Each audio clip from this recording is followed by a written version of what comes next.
speak about a lot more than so many other people. Yes. But we are discussing as though this is a regular budget. Yeah. And not a budget by a government, I mean, not on vote on account at all. And I just want to say that if these things had been done 2 or 3 years earlier, the impact would have been fantastic for the economy also. I just want to make a point, and that is, I don't know Mr. Mohammad Khan's party what it's going to do tomorrow. But my guess is, if some really good proposals come, like the 10% thing, the will immediately support it. Yeah. And if they do that, then they're going to hope to dilute any positive impact. The Congress, in my view, behaved with great, frankly, technical skill in supporting this 10% reservation, and they might support all these tax breaks if they're actually going to come. Yes, absolutely. Mohammad Khan, you want to respond to that?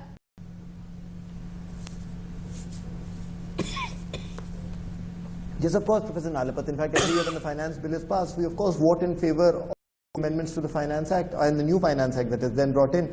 So we are not here to quibble over small points. I just have 2 quick points to make. First of all, the BJP spokesperson's homespun and economic knowledge aside, I have 2 things to say. This entire GST, bringing petrol under GST debate is a false flag. And I'll tell you why, Gauri. Because as per the constitutional amendment carried out, which brought GST into force, which we supported, by the way, the fact is that the GST Council can at any point of time decide to bring fuel within the ambit of GST. They can do that if 2/3 of the vote is cast in favor of that resolution. Mohammed, I am in complete agreement with you of this year, that as far as fuel is concerned, GST Council is a book BJP so uses. I am completely in agreement with you. They didn't. I am completely in agreement with you that this is a bogey that BJP uses. GST Council, 1/3 is the central government's vote. That is what the state's vote is. And there itself, BJP, till now, of course, had governments in 19 states, and they could have passed it. I am in agreement with you. But the question and the response, in fact, was to what Professor Nalapat said, that if there are these good feel-good factors that and in terms of these middle-class breaks that are being talked about, tax breaks for the middle class, Congress would, of course, be supporting all that. Whether it is the home loan, whether it is the education loan, whether it is new IITs, IIMs. पिछले 5 साल में आपने देखा है, हम तो हमेशा उसके साथ whenever they've come up with the scheme, even with Ayushman Bharat, it is the job of the opposition to ask about the details. In fact, if they were do the same thing. What Professor Nalapat calls tactical, I call our constitutional duty. The government can make any kind of sloganeering and promises, but when they're on the floor of Parliament, they have to give us a roadmap. We cannot exonerate them from that responsibility. That is why we ask these questions. Mr. Malik talks about universities, etc. May I remind the government that they have saved several lakh crores of rupees from the windfall gains from oil, and yet we have no idea where that money has been spent. Because if you go to the ministry's website, they say it is being spent on rural development. 11 lakh crores. We don't know where the money is. 11. How many AIMs and IITs could have been built in that amount of money, Gauri? You tell me. I'm going to now slip into... But 11 crore people get opportunity to have their own businesses is a problem for you. People getting gas is a problem for you. Ayushman, people getting that Mr. Malik, again, please don't embarrass yourself by saying that. As one of the panelists pointed out, the average size of the problem for you. 50,000 You are always somebody who would call, let's get Garibi Hatao 70 to 2020, you're going to talk about Garibi Hatao, but you do not want the Garib to progress. That is what your thing is, because then apparently a vote bank goes off. Between 2015, 270 million people have been elevated out of poverty, something your government can never hope to accomplish. You know why? Because 2014 to 2018, sir. Please do not. 70 million plus people have been going. All right, Robert Malik, much Mohammad faster Khan. than yours. Okay, we need to slip into that very, very short break. Mohammad Khan, we come back and talk. We come back and talk politics. We come back and talk the social sector schemes. We come back and talk how much of money is going to go into the Yojana and the Gram Sadak Yojana, the Yojanas which are going to really be the hallmark of this budget. How much money is really going to go into those social sector schemes? We're going to come back and talk on that. Stay tuned.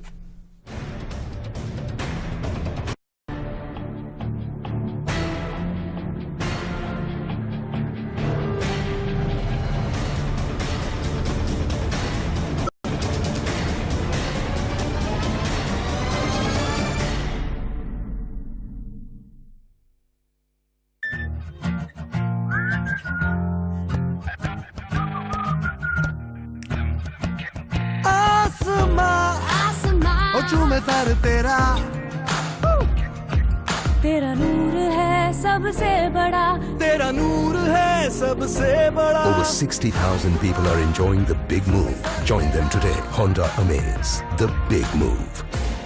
Upon whom every Indian relies, whose every action manifests to make the country proud. She relies only on BSNL broadband, because that is the country's best broadband. Be it village or city, super fast internet speed. BSNL, reliable broadband.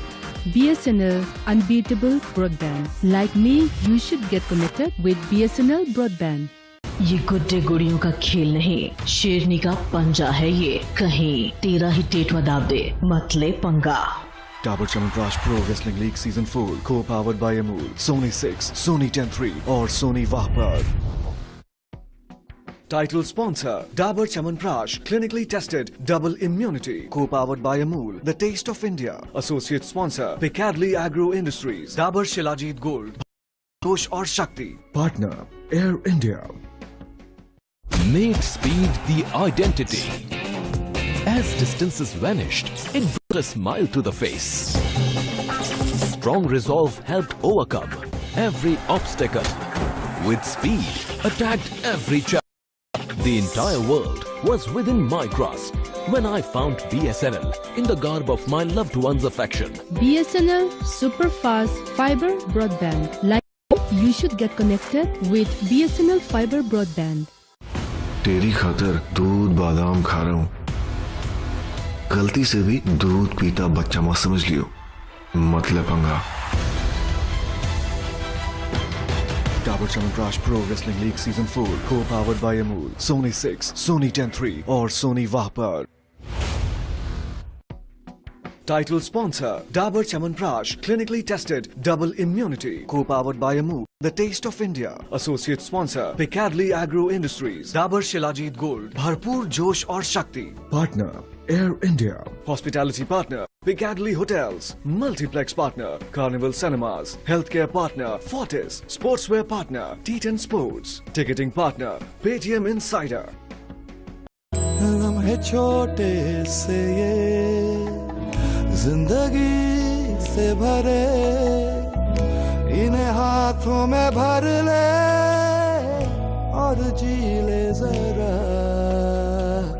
संग संग तेरे चल रहे सफर में, बन के तेरे ये रहनुमा. हौले हौले से रहती है क्या ये जिंदगी, सुन ले जरा. मुसाफिरा तू है चला, मुसाफिरा रे हो बेखबर. छोटे छोटे लम्हों का अनोखा सफर, कमला पसंद, अनोखा स्वाद. I am proud to play for my country. But doing that requires training, hard work, separation from family. But there is someone who gives me the courage to fight, brings my loved ones close to me. Always with me, my family and my BSNL Unbreakable Network. I have chosen BSNL Network, so should you.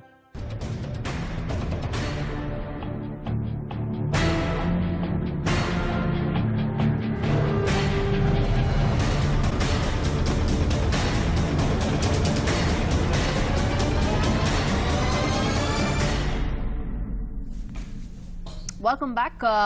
We're of course in our special broadcast ahead of Budget 2019 to be presented by Interim Finance Minister Piyush Goyal. All eyes on the commentary that will come out that would set the tone for BJP's campaign for 2019. Expectation is that social sector schemes, specifically the Narega or the Pradhan Mantri Awas Yojana or some of the others, as far as Pradhan Mantri Gram Sadak Yojana is concerned, all those social sector schemes related to rural electrification, roads, all that could get a huge boost and a huge leg up. There could be massive increase in the allocations for these schemes.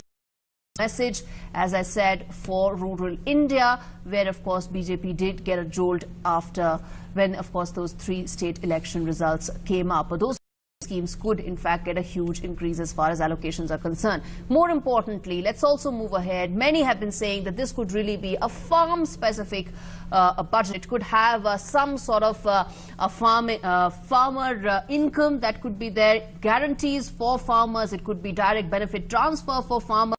That could be there. Crop insurance, there could be an update there as well coming in. So largely in line with what many in the party believe, that it's time to focus more on the rural, it's time to focus more on the farmers, which is what the assembly election results threw up. Raman Malik, let me ask you this. Is it going to be a political commentary of the Modi government ahead of 2019? Focus on rural, focus on farmers, especially after the 11th December jolt.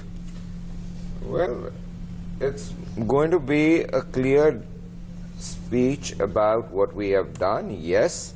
It's going to be about our philosophy, Sabka Saath, Sabka Vikas, yes. It is going to be about a positive India. It is going to be about a vibrant, it's going to be about all those things which are India positive. And that is the way forward for India to go. See, when you Standard Charter and things like organizations like that, they have a study and they pronounce that if India goes on the same track, India could by 2030 be the 2nd biggest economy in the world. Those guys do not just say it for the heck of it, or they're not bhaks as what probably some people would say. So this government is actually making the foundation of this nation strong. All right, Pranjal, you want to come in there? Well, you know, this budget could, you know, we should look at some of the perception issues which the finance minister would like to talk about. And I would like to flag the issue of crony capitalism, because that's linked very intrinsically to the corporate sentiment and the fact that what the government can claim to have achieved some success of in terms of removing, you know, the first time in the history of India, the owners of businesses are scared of losing their company if they have, you know, indulged in fraud or they have mismanaged money. And I think in the recent days, we've also seen some of these people who are absconders come back into the country, some as recently as today. So I think there's this narrative of ensuring that there is a clean system where people who are thought to be above the law are being brought under control. I think that would be an important... There was fresh updates on the Augusta case yesterday as well. And I think that will reflect in the budget too. Yes, that will reflect in the budget too. Professor Nalapal, very quickly, then we slip into a break. Well, do you see social sector schemes really being the highlight of this budget, with a lot of focus on more money, more allocations there? Look, Gauri, it depends on whether it's going to be a vote on account or whether it's going to be an interim budget. And if it's an interim budget, definitely this is more important to the BJP than its manifesto. Of course. This is going to be much more important than about 100 speeches by the Prime Minister and Mr. Amit Shah. This is a very, very critical thing for the next election. So from that point of view, knowing the BJP and its, frankly, it is very focused on getting back to power, it is very likely that these things may happen. I just want to make a point regarding some Mr. Talwar or Saxena. These are small fry. Their only value is if they can net the big fish. So if you can use a Talwar or a Saxena or a Michel to net really big fish, which this government has not done at all since 2014, that will make an impact. But some Talwar or Saxena coming back, I don't believe there's any impact. All right, Can we stick our neck out and say it's going to be a full-fledged budget or a vote on account? We probably cannot. But at this stage, what we are most certain of is going to be a political speech with a lot of political commentary. The tone for BJP's campaign. On that note, we slip into a very, very short breather and we come back on the other side with the big debate around, is budget 2019 going to be about universal basic income? Has the time of that idea come now? Remember, Arvind Subramaniam did talk about in 2016 economic survey, but he did also mention that where's the money? Is that idea now something that budget 2019 would focus on? Stay tuned, we come back with that debate.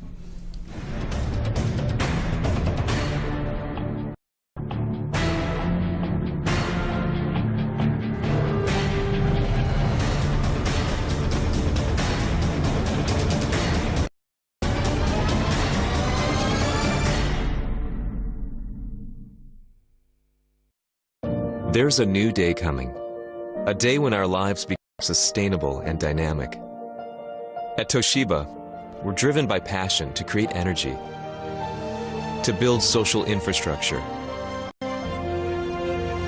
to make intelligent electronic devices and storage, and to create digital solutions, so we can enjoy this new day sooner. Toshiba, for a new day.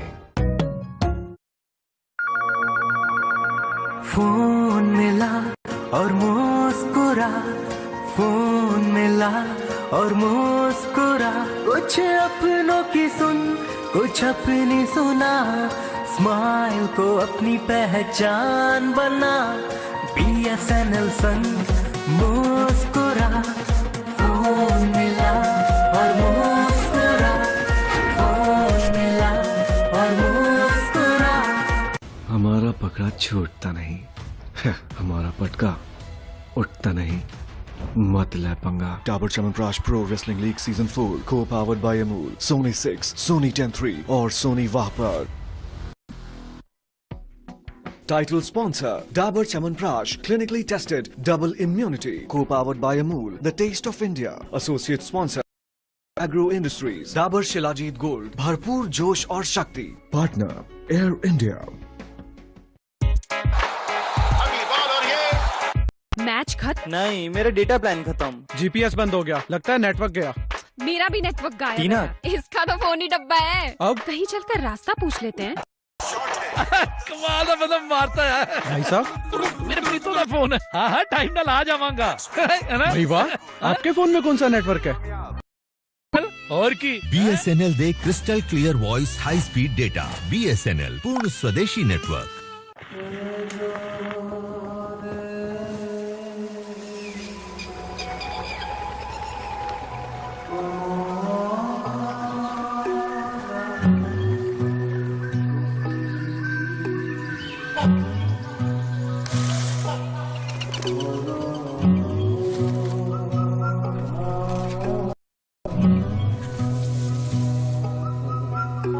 Once you visit Assam, it stays with you forever.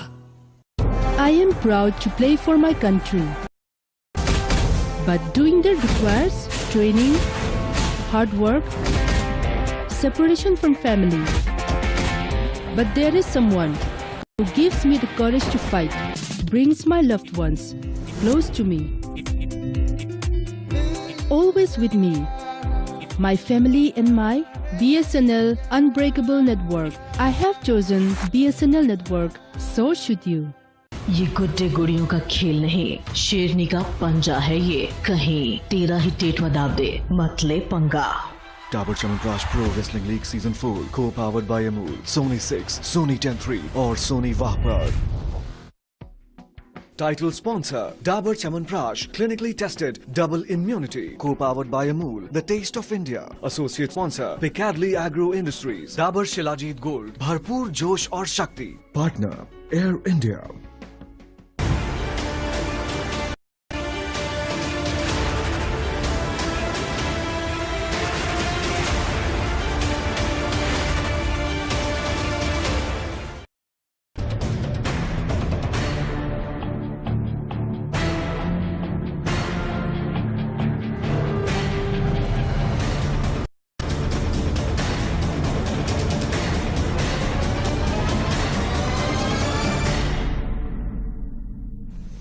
Welcome back. You're watching our special focus ahead of Budget 2019. I'm Gauri Dwivedi. You're watching NewsX. The last budget of the Modi government before elections, less than now 24 hours away. In fact, it is expected to take the spotlight on the announcement as far as universal basic income is concerned. The idea, remember, was first mooted by former Chief Economic Advisor Arvind Subramaniam in 2016 in the Economic Survey, where he said maybe the time is right, though there is no way to know how India would actually fund such a large.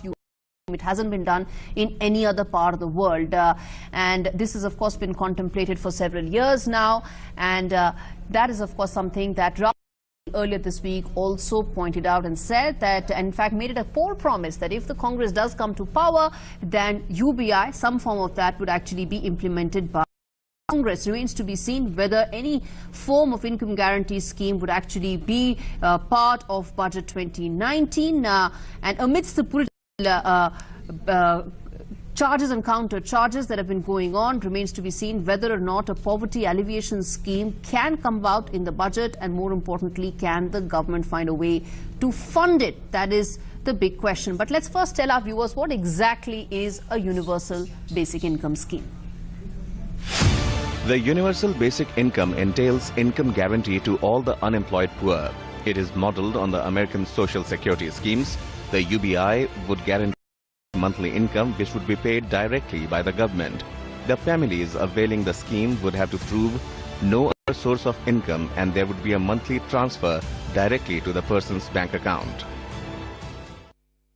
Right. Whether or not this would actually come about in Budget 2019 remains to be seen. Also joining us on the broadcast is Nasir Salim, who's with the Samajwadi Party and also, of course, been a banker. We also have Pallavi Sharma joining us representing the Congress. We'll be getting S.K. Datta, who's a political analyst, in just a bit. Ajay Dua, who's a former Commerce Secretary, would also be joining us. Let's quickly, in fact, Nasir, take the first question to you. There has been a lot of talk about UBI in the last 1 week with the Congress President talking about it. Of course, earlier it was Chief Economic Advisor who mentioned it. The fact of the matter is, you understand numbers very well. You're a banker yourself. Can India afford a UBI scheme?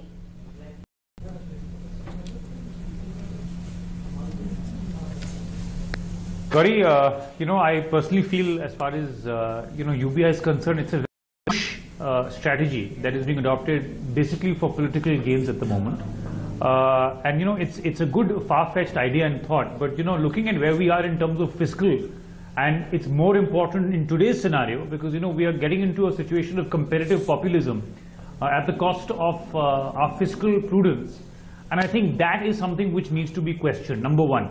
Number two, the other thing I think, as far as the universal basic income program is concerned, that the Congress party is talking about, also needs to be clarified in terms of what is the threshold limit which it will be able to be give out these basic incomes to its citizens. I mean, what is the threshold and what is the basis of that threshold? Obviously, it can't be below, citizens below the poverty line. There will be some threshold parameters, these are some of the more course. important questions that need to be answered. And I think... Pallavi Sharma, let me ask that to you as well. And, given yes, that Gauri, a lot yes, of this budget speech... But what we feel...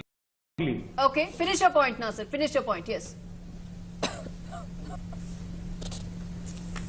Yeah, no, my point is very simple. That as long as it doesn't dent the fiscal prudence, the fiscal overall macro picture of the economy, I think one can look at it with its merits.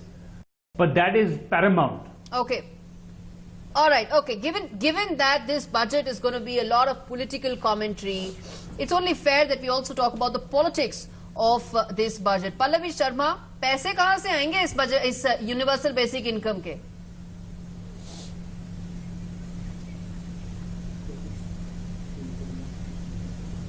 Yes. First and foremost, let me very humbly take this opportunity to correct you. My party president has not spoken about UBI.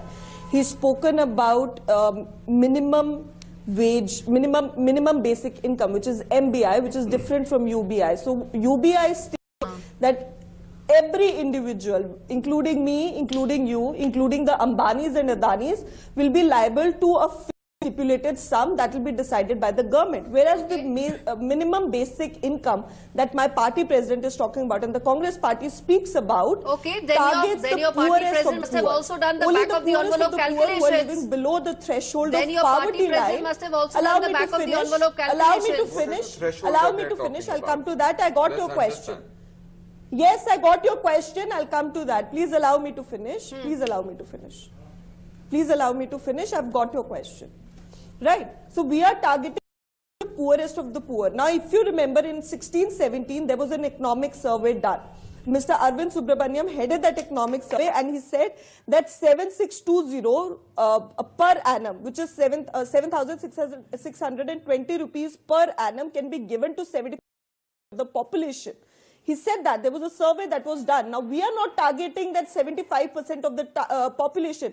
As per the Tendulkar report and the Raghunathan report, we usually follow the Tendulkar report, which says that there are only 22% of poor that are living below the poverty line. We are only targeting them. And the GDP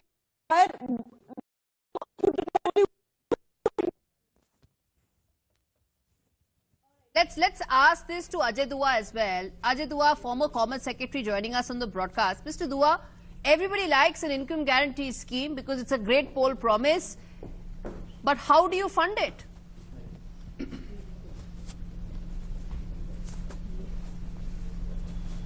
Mr. Dua, are you able to hear me, sir?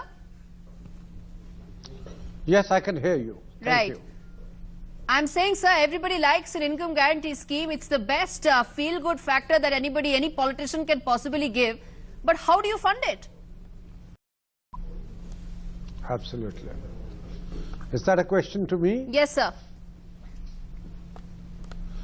I think we would have start small.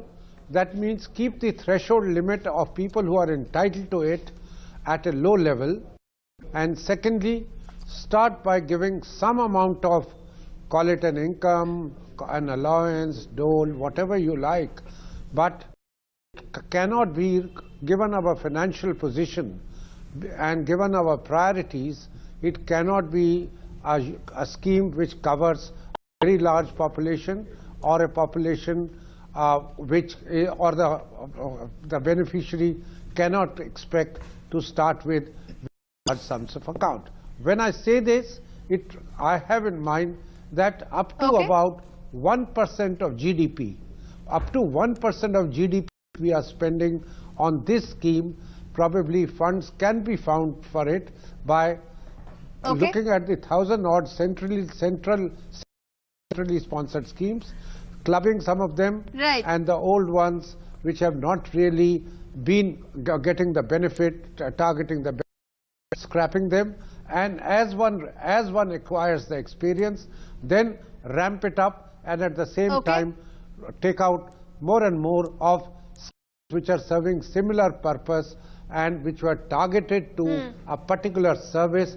Instead, give more choice to the beneficiary, whether he wants a subsidy on fuel, whether he wants a subsidy on food, or whether he wants subsidy on health or somewhere else. SK Datta is also broadcast. More market. Yes. Stay with us, Mr. Dua. I want to quickly take in opening comments from SK Datta, and then I want to bring in both Pranjal as well as Professor Nalapad. SK, there's a lot of talk about, given the fact that it's a political budget, there's going to be political commentary. The BJP has seen 3 assembly election results going. It is going to come out with some sort of a income guarantee scheme. The question is, can this country afford it? Well, Gauri, it all depends on how you systemize your, financial resources and how you, distribute your financial resources in relation to different social schemes, in relation to different sectors. If it is done in a very systematic way with a proper check and balance, I don't see any reason as to why this cannot be successful. Many countries in the past have done this, and especially Western countries are known for their social initiatives. And there is the guarantee for all kind of social basic necessities of every citizen by all the Western governments. They give to that. So in the Indian case, yes, things are very complex in the Indian scenario. Because of the sheer scale at which it has to be done. And the level of population which we have, so therefore the challenge becomes very gigantic. But I guess there is no harm in trying it. One should actually try this out. If successful, well and good. If it is not successful, something else can be thought of.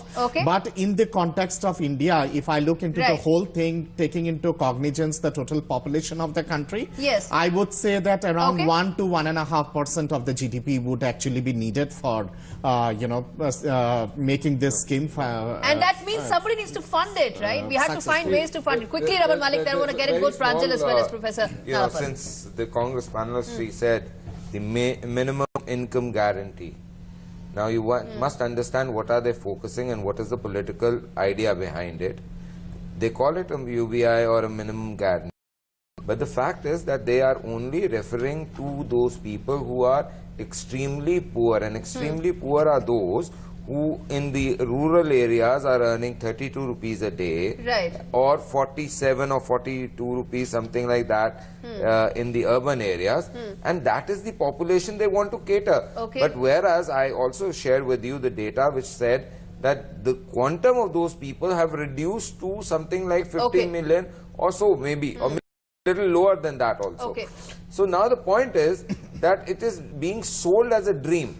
It is not being given as a solution to the needy. The question is that BJP भी कुछ ऐसा सोच रही है. BJP भी कह रही है कि हमको कुछ ना कुछ ऐसा करना पड़ेगा. I'll tell you what has been the idea. चुनावी budget है. It's a political budget. I'll tell you what.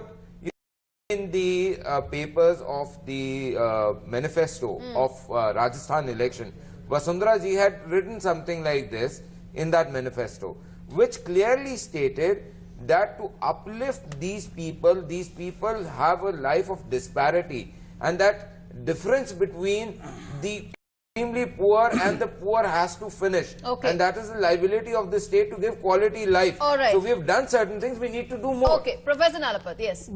I just want to take over from what Raman was saying. Yes. Done certain things. Writing something in a manifesto is not doing anything, frankly. People in power, people expect you to do certain things, which is why So do you 2019... expect an income guarantee scheme tomorrow, sir? Look, let me Some form of it. We are missing an important point, which is that if the rate of growth is high, if it is boosted to double digit, then it will be very easy to fund the scheme. Okay. We're talking of 1% of GDP. GDP is not static. If GDP grows fast and you have growth-inducing policies, then you can easily fund it. Okay. Can I add up one small thing out here, Gauri? Yes. I expect and I'm hoping that the government of India in the last budget tomorrow would be announcing something in relation to this. Yes. There has been a lot of talk in relation to this, and my what I said in the initial comment of mine was I was talking about people who are unemployed, you know, irrespective of any region, caste or creed. Okay. Anyone who is unemployed and who is not able to fend himself should be assisted by the government.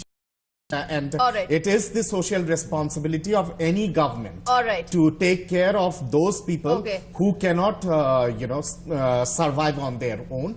And I guess the government of India would be looking on those lines. No, there are, the point is when you talk about policy making, when you talk about public finances, there are competing claims to the same amount. That is what is the challenge as far as public finance is concerned, Pranjal, which is where, it is very interesting that at one end, of course, when you talk about the kind of socio-economic dimensions and dynamics that we have, yes, there is an argument which is fairly credible that it's incumbent upon any government to be feeding people below a certain poverty threshold. But at the end of the day, it's the same amount of money, and we need to figure a way out how best to utilize it. Good point, Gauri. I think people have this impression, and this is politically also it's been created, that what's going to happen is somebody is going to go to every square of a village or a town and take wads of notes and throw them in the air, and everybody has some little amount of notes to go home with. That's not how it's going to happen. Let me coin a word on your show and say that, we already have a minimum benefit scheme. Everybody is getting certain minimum benefits from the government in some way or the other already.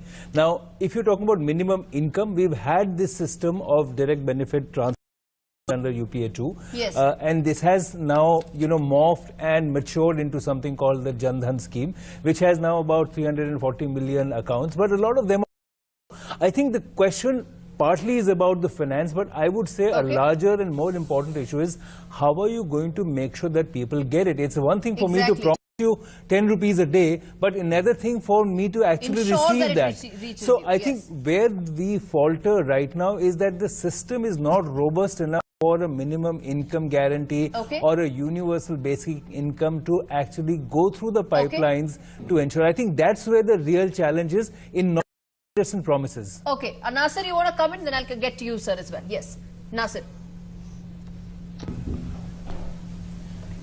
Yeah, Gauri, I just, I heard, and I think I completely agree with Professor Nalapa on his point on the fact that we need to ensure growth needs to go into double digits. But I'll give you certain statistics, Gauri. For last financial year, for example, 17 and 18, what costed the exchequer under various subsidies in terms of subsidies or tax benefits that was given, what costed the exchequer was 75,000 crores of budget outlay in terms of tax incentives given across, various, for example, under Section 87A, insurance covers, tax saving investments, high exemption to senior citizens. So obviously there is a huge amount of pressure already building, and this year, Gauri, I'm telling you, I meet a lot of people as a banker. I've been meeting a lot of clients, and there is by and large consensus that the threshold limits on income tax should also go up. Let's not forget that there is a lot of expectation built around certain other incentives which need to be rolled out. So there are competing claims for the same finances, right? That's what I said. Are rolling out of a program such as this, whether it's... Isn't it? Yes. No, exactly. That's the point. Yeah. So are we oversimplifying this by just saying that, people need it, we need to figure a way out to fund it? Are we just oversimplifying the entire budget-making exercise as far as India is concerned? No, of course not. Gauri, in my opinion, no, Gauri, no, I'll tell you, Gauri, as far as, if you look at today, the economic outlay and the budget outlay that we're going to be presenting tomorrow, I don't think so we can afford to roll out a program like this, because our economy still is way it needs to catch up. There is a lot of far more momentum, whether in terms of economic growth, whether in terms of economic activity, whether in terms of that needs to be added today. And I think the main focus today, if you ask us, is ensuring that we give out less incentives and ensuring how we can grow further. The job fronts, whether it's on reducing further NPA or whether it's ensuring that our collections go up. Today we've had some great news. I must tell you on your show, GST has gone up by over a lakh today, a lakh crore. So that's some great news again coming away. That's the kind of numbers we need to look forward to. Okay, a quick comment from you, sir, and I'll get in the others as well. Yeah, as far as UBI is concerned. I don't think that currently country is ready for this UBI. Without any statistical data about what we have right now and what the percentage of population which need it, because you have to read a large of exercise about what are the threshold, what are the cutoff point you have to make for the Indian country. We are about 1.3 billion, and it's not just saying that we can give in and keep it like a jumla for what BJP government has done. Yes. Okay. Do you think that Indian economy presently is on that pace which Manmohan Singh ji has left it on 2009 or 2014? I don't. Different statutory bodies have always questioned. The Congress is also saying the same thing, right? It's not like BJP is the one singing this tune. That's what I'm saying. That's what I'm saying. Both leading parties are just playing the gimmicks of this politics, and this is the interim budget. Everybody has eye on 60 years going on general elections, and this is not. I don't think a country needs this kind of thing. Pallavi Sharma, you want to respond to that? Then I'll get in both Professor Nalapat, S.K. Datta and Raman Malik as well. Yes, Pallavi Sharma. Yes, Gauri. I've been waiting patiently. Just quick points. Yes. Point one. See, I was just hearing a learned panelist speak before me. He said there's no number, there's no data, there's no survey. There's a survey that has been done in 1617, Economic Survey of India, that says 75% people can be given 7,600 rupees approximately per annum. And what we are saying right now, I think this trend of painting all political parties with the same brush has to stop. That BJP is also saying this, Congress is also saying this. No, we are not saying what the BJP is saying. We are not talking about universal basic income. We know our economy has gone down miserably in the last 4.5 years. That's not a scheme that we can look at. We are talking about minimum basic income, which requires only 1% of the GDP, and all your panelists said it requires 1% of the GDP. Extremely viable. That is all we are saying. It's a simple question. Point two. It's a simple question. Pallavi, you made your point.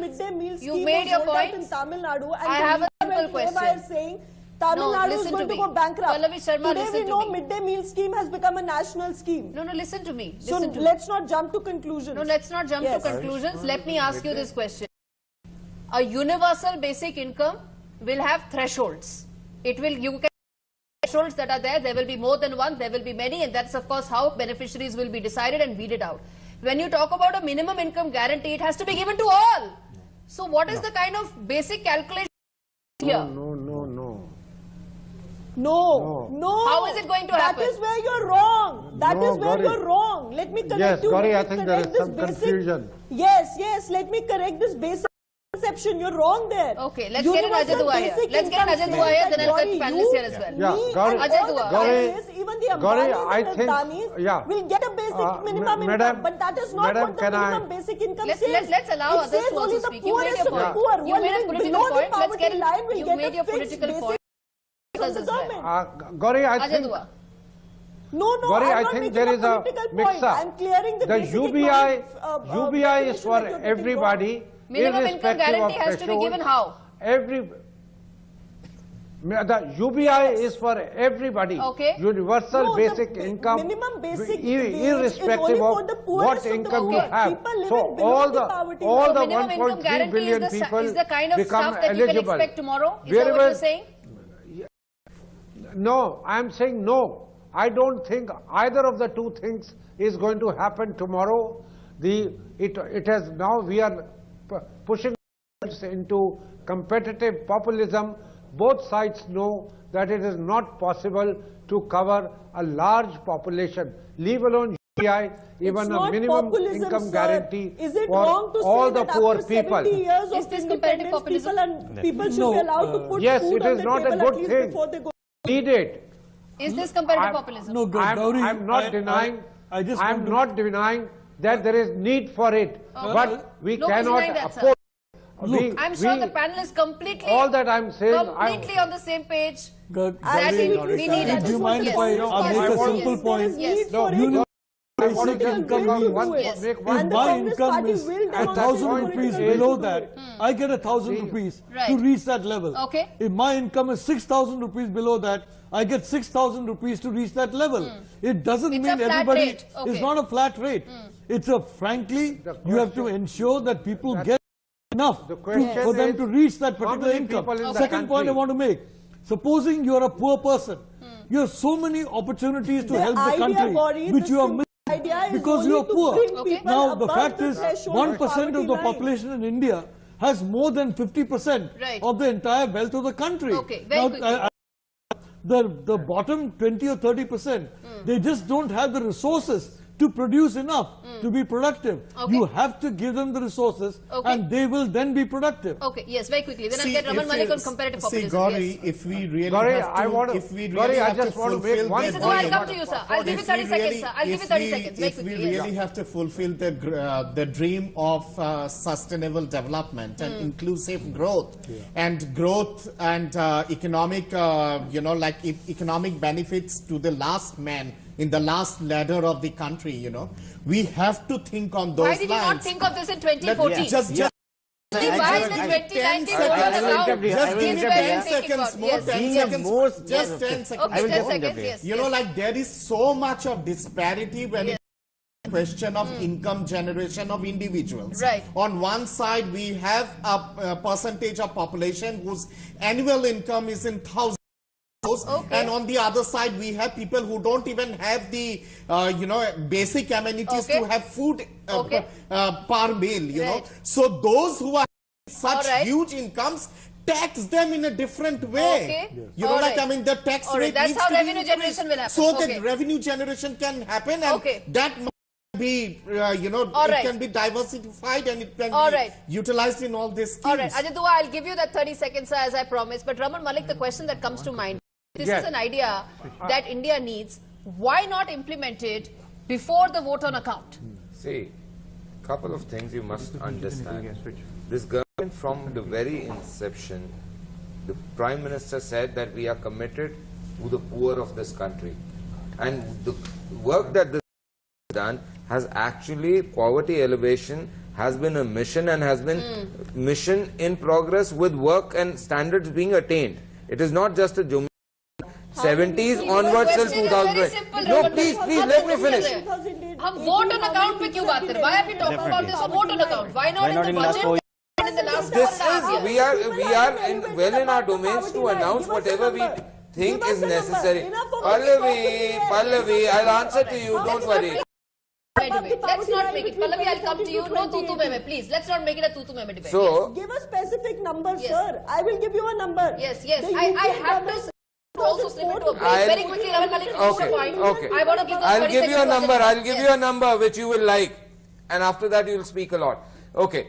So the point is that we have done things. Yes. We have given, like the health scheme that we have given, like the other shelter scheme that the gas, other thing, they are basically to uplift the standard of life. So in continuation we can do that. But yes, and in the first budget also, remember Gauri, in the first budget the finance minister said, we are giving you a roadmap which we are going to continue. Please ask Pallavi, how much effort did they all make to save the security of Mr. Surjewala by just 900 votes today? So she will be able to. That figure she must take care. Let's not digress. Ajay Dua, 30 seconds. Then we really do need to slip into that break. What about our budgets? Our budgets are. Ajay Dua, 30 seconds, please. Bringing it in this topic, which is where it's not even. Yes. Ajay Dua, 30 seconds. I'd like to say that we are saying our tax GDP ratio is at 17.9% and growing only by 5% per year. No, not at all. Not at all. The GDP growth has grown by 7.5%. We are not in a position absolutely to not right now. Sir, you are quoting wrong figures. Any extra you are quoting wrong figures. No, what's a debate without a difference of opinion? Stay with us. No, you are quoting wrong figures. The international estimates doesn't proclaim the way you are saying What about our budgets? They are going haywire. We need to slip into that very short commercial break. We come back on the other side and continue our debate as far as Budget 2019 and expectations are concerned. Stay tuned.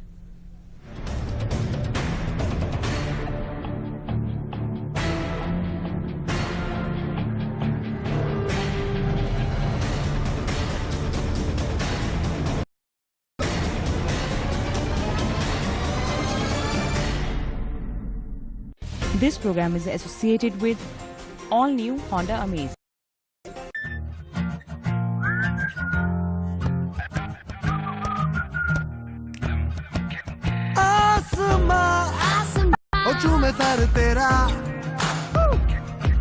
तेरा नूर है सबसे बड़ा तेरा नूर है सबसे बड़ा Over 60,000 people are enjoying the big move. Join them today. Honda Amaze, the big move. There's a new day coming, a day when our lives become sustainable and dynamic. At Toshiba, we're driven to make a comfortable and safer world. Toshiba, for a new day. Upon whom every Indian relies, whose every action manifests a desire to make the country proud. She relies only on BSNL broadband, because that is the country's best broadband. Be it village or city, super fast net speed. BSNL, reliable broadband. BSNL, unbeatable broadband. Like me, you should get connected with BSNL. तुम्हारे पापा ने मना कर दिया तो? Hitler थोड़ी ना है मेरे पापा। 1-2 घंटे बिठा कर तुम्हारा टेस्ट लेंगे, फिर हाँ बोल देंगे। टेस्ट? कैसा टेस्ट? हाँ तो यंग मैन, क्या नाम बताया? कहाँ तक पढ़े हो? जी मैं क्या करते हो? आजकल तुम ड्रग्स तो नहीं करते? नहीं। वैसे तुम्हारा HIV वायरस क्या है? हाँ जी बोलो।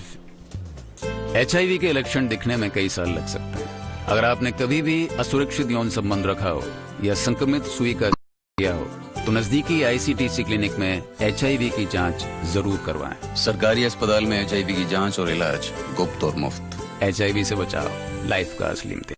Made speed the identity. As distances vanished, it brought a smile to the face. Strong resolve overcome every obstacle. With speed, attacked every challenge. The entire world was within my grasp when I found in the garb of my loved one's affection. BSNL super fast fiber broadband. Like me, you should get connected with BSNL broadband. मुस्कान अच्छी है। प्रधानमंत्री उज्ज्वला योजना करोड़ों महिलाओं के चेहरे पर मुस्कान ला रही है। किसने सोचा था हमारे घर में सरकार लगवा देगी। और अब उज्ज्वला योजना सबके लिए है। हर महिला अपना पहचान पत्र दिखाकर इस योजना का लाभ उठा सकती है। माताओं की पीड़ा को भली भांति अनुभव करके आया हूँ। अब 6 करोड़ महिलाओं को मिला उज्ज्वला योजना का लाभ। भारत के 90 में पहुंची घरेलू गैस। प्रधानमंत्री उज्ज्वला योजना करोड़ों महिलाओं की मुस्कान अब सबके लिए। I am proud to play for my country. But doing that requires training, hard work, separation from family. But there is someone who gives me the courage to fight, brings my loved ones close to me. Always with me, my family and my BSNL Unbreakable Network. I have chosen BSNL Network, so should you.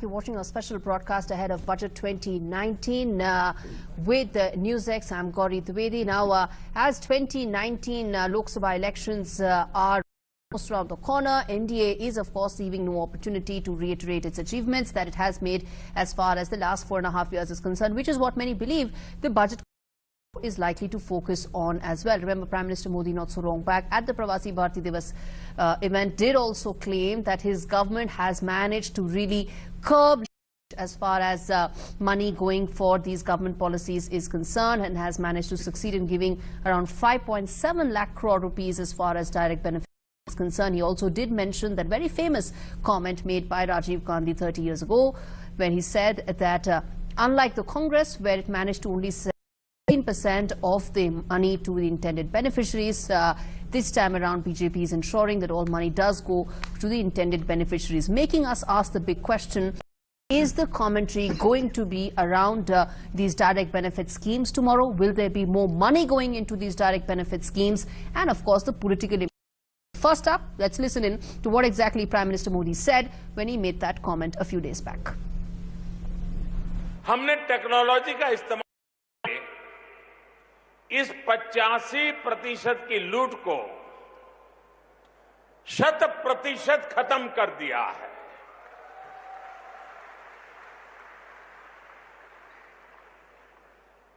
बीते 4.5 वर्षों में करीब 5,80,000 करोड़ रुपए 5,80,000 करोड़ रुपए यानी करीब $80 billion हमारी सरकार ने अलग-अलग योजनाओं के तहत सीधे लोगों को दिए, उनके बैंक अकाउंट में ट्रांसफर किए हैं। All right, as I said, is the focus going to be around those direct benefit schemes? Can there be more money being put into this? And could there be commentary about replacing all this with that single big announcement as far as an income guarantee is concerned? Nasir, do you expect that?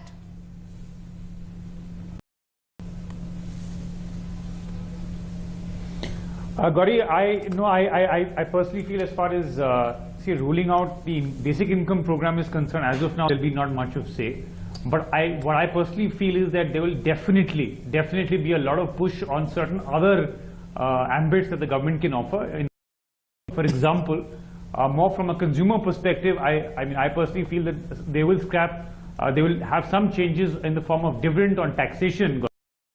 Today, for example, a dividend distribution on tax on companies is 15%, and then on top of it, when you invest in certain equity funds, you end up paying taxation on that as well at 10%. Okay. That can be tweaked.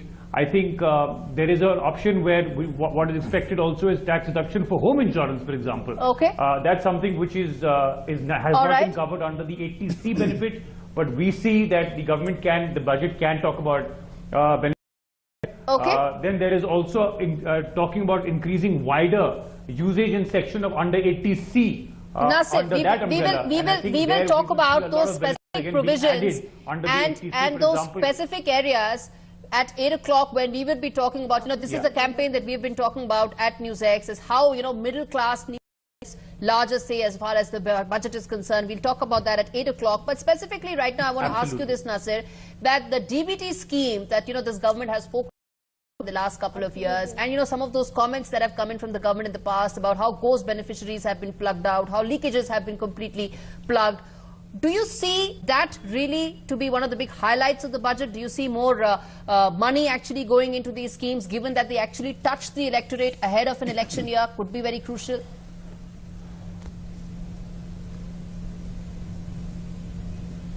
Gauri, look, I confess to you and I must agree that, look, the DBT was not something that was that the BJP or the current government can take credit of, because the DBT was started, frankly, in the UPA too. It was mentioned by them, it was started by them, and the direct benefit transfer, yes, has definitely been, the implementation has definitely been added to a more execution platform, which is in this government. Okay. But that's obviously because they've had something which was announced earlier. They've been making provisions on it. They've been adding and making changes to it. Okay. So in my opinion, that's a fact, sir. This is verifiable data. You can check it out. DBT was not started by the BJP. I'm sorry, by this government. No, it I'm was not started saying by that. the UPA. I'm saying that we are talking about the fact. Number one, number two. Yes. Okay, finish your point. Yes. As part of Mahatma Gandhi Narega. That's right.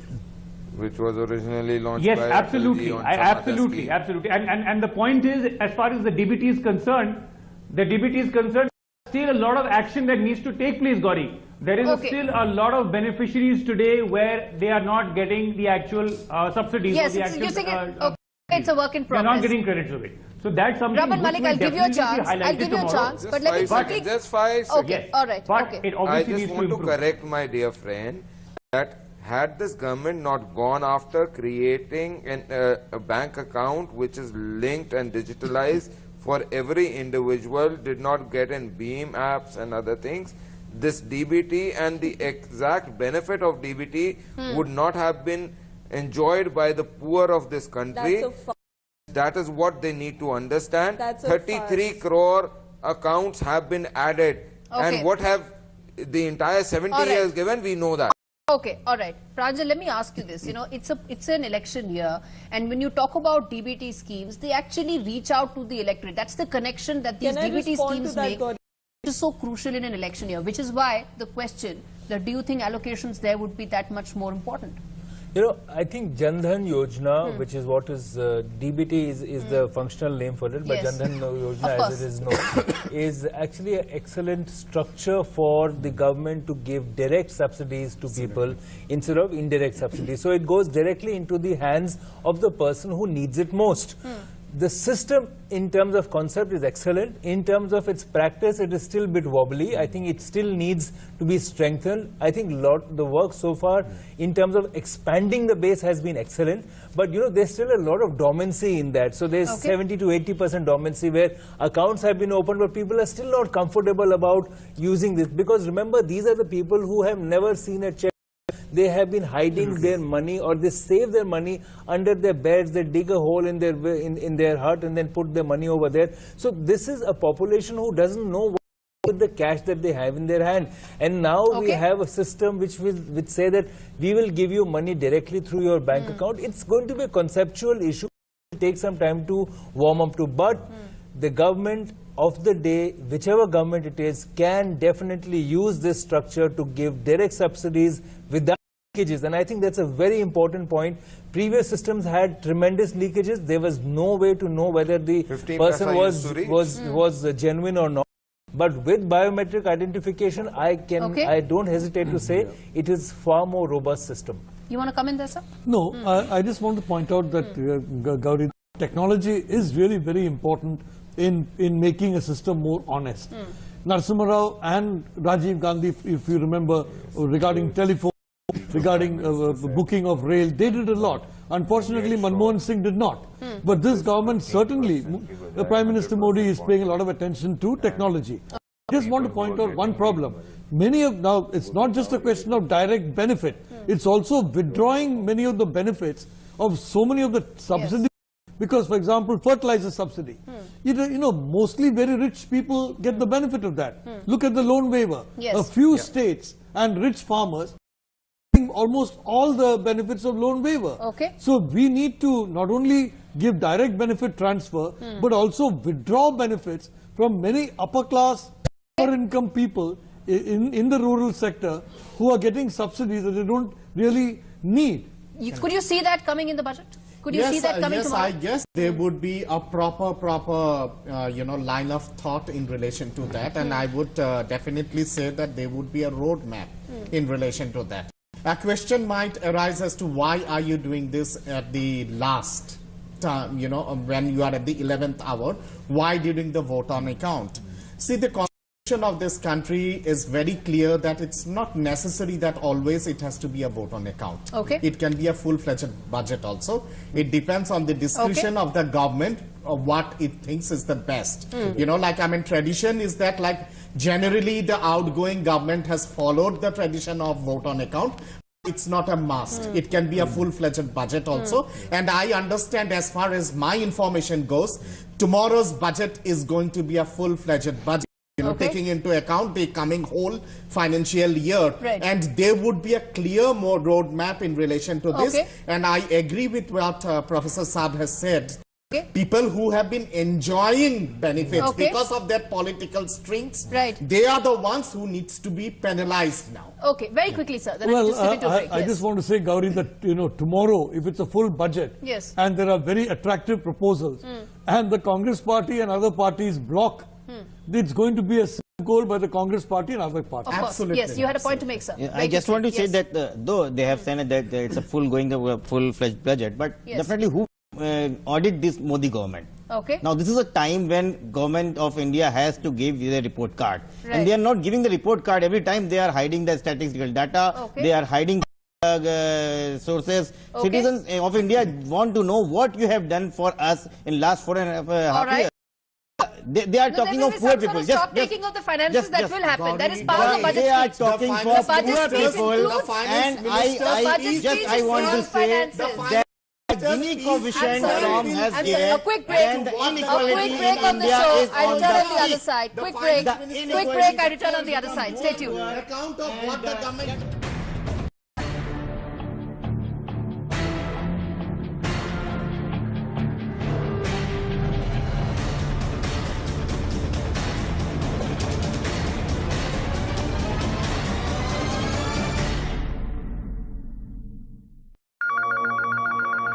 Phone और मुस्कुरा, phone मिला और मुस्कुरा, कुछ अपनों की सुन, कुछ अपना, स्माइल को अपनी पहचान बना, BSNL संग मुस्कुरा, फोन मिला और मुस्कुरा, फोन मिला और मुस्कुरा। लम्हे छोटे से ये जिंदगी से भरे, इन्हें हाथों में भर ले और जी ले जरा। हौले हौले से कहती है क्या ये जिंदगी,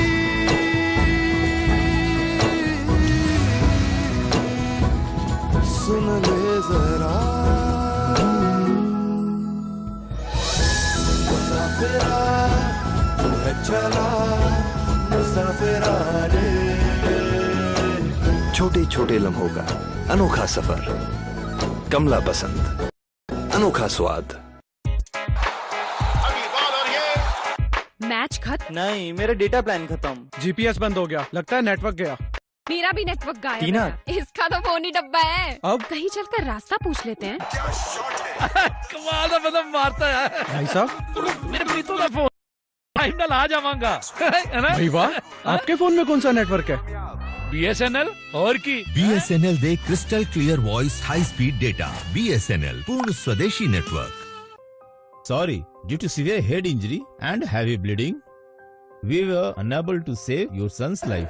Ramesh, you never listen to my advice of wearing helmet while riding a bike. Let it be, Dad. It will spoil my hairstyle. His friend was saved because he was wearing the helmet. Help those injured in road accident.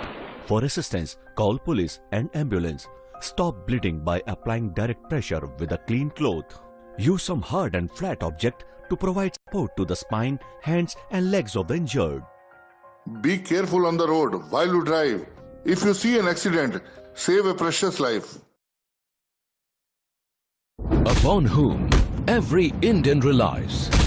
whose every action manifests a desire to make the country proud. She relies only on BSNL broadband because that is the country's best broadband. Be it village or city, super fast internet speed. BSNL, reliable broadband. BSNL, unbeatable broadband. Like me, you should get connected with BSNL broadband.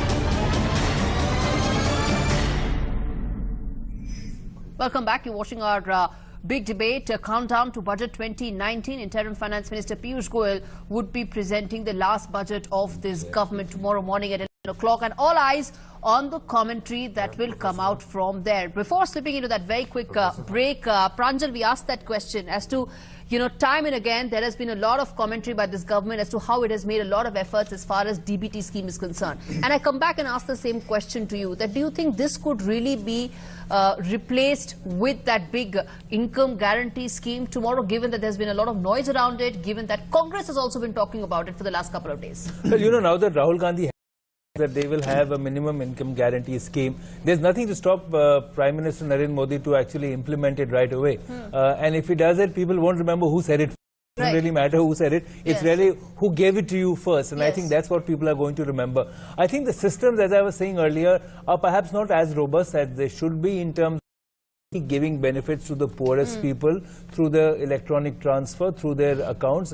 About 340 million people have got these accounts in the last few years. So that's a huge number. We're talking about almost 20% of the population, the poorest of those. And so I think and more than one person will use the account. And so it goes to households. So if one person gets hit, it has a multiplying factor of 5 at least. So 5 people get benefit from it. So I think this government can do.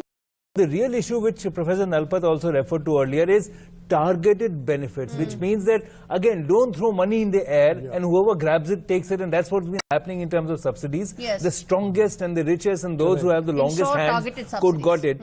But now the people who really need it should give it, and I think nobody in the country is against that. Okay. Before I come to you, SK Datta, let's get in a quick word from Ajay Dua. Ajay Dua, where do you stand, sir, on this debate? I think we are over-stressing the fact that there might be a DBT scheme, a modified one, because there are precisely 2 months, the month of April and May, before the elections take place. No scheme can be conceived and implemented fully within such a short time. Both the whichever government is in power after May would really have to deal with the issue, and I'm quite sure that even if certain promises are tomorrow, if only promises can be made, there will not be a scheme which will be able to get off the ground within the next 2 months. That's number one point. And number two, I come back to the point that any scheme which is announced must have targeted targeted transfer, but the scheme will be very modest. Cannot cover all the farmers, it cannot cover all the poor, so it has to be a gradual ramp up, but an announcement that we shall bring such a scheme that could be made, and no more than that. So 2 things which I would like to put. Some people whoever are commenting on this, if they would have seen yesterday's program where it was in he was talking to some people, you would realize what he's about to do. And secondly, you also need to understand that he has a system where only 15% used to reach. He's made sure that inclusiveness happens. He's also made sure that some or the other, everybody starts feeling as a stakeholder, and which is the idea of ownership. And once you own it, you do not try to splurge it off. Yes, very quickly, because I want to get a counter from Pranav Sharma. Yes, in relation to the targeted group, like how it is implemented, whether it's successful or not, I guess Jan Dhan account itself would be a methodology of targeting the vulnerable groups and to directly to them. Sorry, can I just second is like in tomorrow's budget, I am also expecting a huge beneficial scheme coming up for the farmers. That's the information which I have. Okay. And I am also expecting some very good sops and goodies coming for the service class. All right. Okay. Yes, Pallavi. And then I'll get Nasir as well. Yes, Pallavi, very quickly. Good point. Yes. Three quick points, Gauri, please. 3 points. I'll make them very quickly. See, the truth of the matter is the 56-inch Prime Minister, chested Prime Minister, has only 56 days. How can he present and his government present a full budget when they have only 56 days? From 1st April to 26th May. 26th May is the day when this government ceases to be in power. It's 5 years. Pallavi, please read the Constitution. Doing a commentary. For 56 days, how can you present a budget for Go read a commentary. Don't become a Rahul Gandhi every now and then. All right. 56 inch ki chhati hai na. SK Datta, please. SK Datta. Let's not take this debate in a different direction. You have zero knowledge on the subject. You only indulge in personal badgering. Have some shame. Get some knowledge on the subject and then come to debate. Don't indulge in personal badgering. No, that is the homework and hobby of the Congress party. You guys have been doing this for the last 2.5 years now. I'm sorry, I'm not going to allow that. SK Datta, I'm not going to allow that. I'm going to allow Pallavi to finish her point, and then I'm going to get Nasir Salim as well. Not one fiscal met in these 5 years. All right, Nasir Salim, yes. Gauri, please give me 20 uninterrupted seconds. Yes, I'll come to you. I want to quickly just get Nasir Salim. I'll come to you, Pallavi. Yes. It promised a fiscal target of 3.5%. I will come to you, Pallavi. But it has not achieved that. Point 3, a total of 48,000 crores was rolled out for the 5 top schemes announced by the Prime Minister. Okay. They have only utilized 21% of it. And out of that also, let's not forget the truth of Beti Bachao, Beti Padhao was out in public. Right, fair point. Fair point, I agree. Fair point. So we should just stand for the heck of it. We should waste the taxpayers' money. No, by that logic, no. The rule of budgeting is, no, I'm sorry, Raman Malik, the rule of budget is, if a ministry is not able to spend its money, next year's budget allocation reduces. It's as simple as that. That means next year, but the point is, you cannot just go ahead and say... is not going to get half of the budget allocation. No, that's how Finance Ministry decides budget allocation. Running out of time, I'm going to give those final 30 seconds to Nasir Salim. Yes.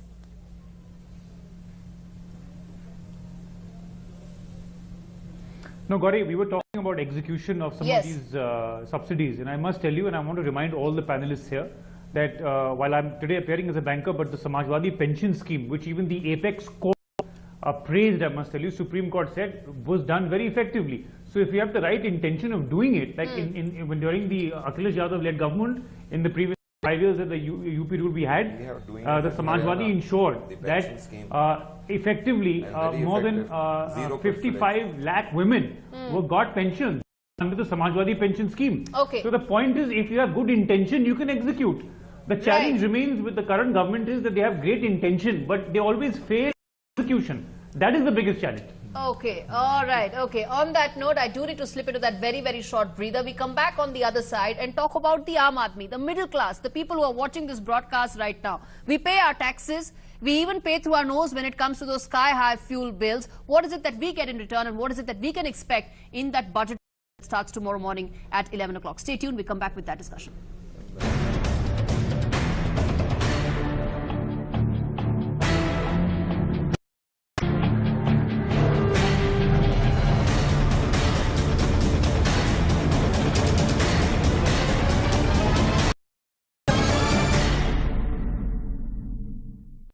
Made speed the identity. As distances vanished, it brought a smile to the face. Strong resolve helped overcome every obstacle. With speed, attacked every challenge. The entire world was within my grasp when I found BSNL in the garb of my loved one's affection. BSNL super fast fiber broadband. Like me, you should get connected with BSNL fiber broadband.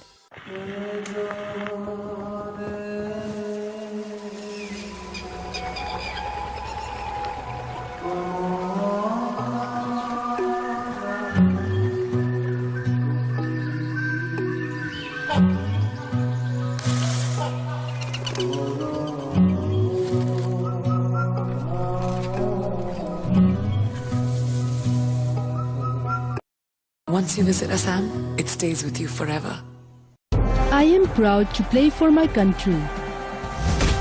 But doing that requires hard work, separation from family. But there is someone who gives me the courage to fight, brings my love close to me, always with me, my family and my BSNL unbreakable network. I have chosen BSNL network, so should you. अरे क्या हुआ चाचा, आज काम करते हुए गाना नहीं गुनगुना रहे हैं आप? क्या गाएं, क्या गुनगुनाएं भैया? क्यों, क्या हुआ? बैठिए। छोटे भाई को टीबी हो गई है। हर सरकारी स्वास्थ्य केंद्र में टीबी का जांच और उसके इलाज दोनों ही मुफ्त में उपलब्ध है। पर चिंता तो अन्य खर्चों की है। RNTCP नोटिफाइड जितने भी टीबी मरीज है ना, सरकार उन्हें आर्थिक सहायता उपलब्ध करा रही है। इलाज की समाप्ति तक सरकार हर टीबी मरीज के बैंक अकाउंट में हर महीने 500 रुपए दिया करेगी। इससे सही पोषण और अन्य खर्च दोनों में सहायता मिलेगी। ये तो टीबी के मरीजों के लिए बहुत बड़ी राहत है। बस गुनगुनाते रहिए चाचा। टीबी हारेगा, देश जीतेगा। फोन मिला और मुस्कुरा, फोन मिला और मुस्कुरा, कुछ अपनों की सुन, कुछ अपनी सुना, स्माइल को अपनी पहचान बना। BSNL संग मुस्कुरा, फोन मिला और मुस्कुरा, फोन मिला और मुस्कुरा। मुस्कान अच्छी है। प्रधानमंत्री उज्ज्वला योजना करोड़ों महिलाओं के चेहरे पर मुस्कान ला रही। किसने सोचा था हमारे घर में सरकार सिलेंडर लगवा देगी। और अब उज्ज्वला योजना सबके लिए है।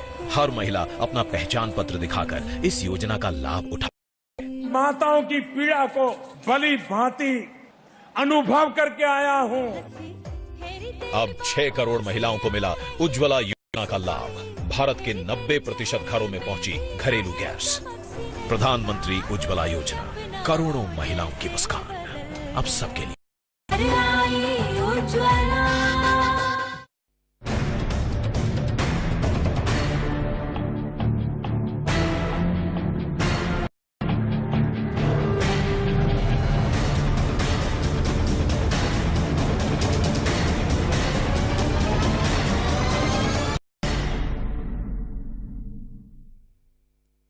Welcome back. You're watching our special broadcast on NewsX with me, Gauri Dwivedi. It's the last budget before the Lok Sabha elections. Expectations are of course high, and the section which is especially looking forward to some relief is the middle class. We bring to you a charter for the middle classes. The expectations are running high and do include as far as a relief on the income tax front, bringing in fuel under GST. That would also ensure that people do to their nose when it comes to fuel, and also a stable rupee. That could be some of the demands that middle class have in fact told us. Our viewers who've been tuning into our broadcast have said as some of these concerns remain a top priority for them, and they would want some sort of redressal as far as these concern from the finance minister tomorrow. All eyes on whether or not the Aam Aadmi, the middle class, would actually find mention or focus as far as the budget is concerned. Let me also get in Yamini Agrawal, who's a professor of finance at the Indian Institute of Finance, joining us on the broadcast. We have Mr. Sumit joining us as well,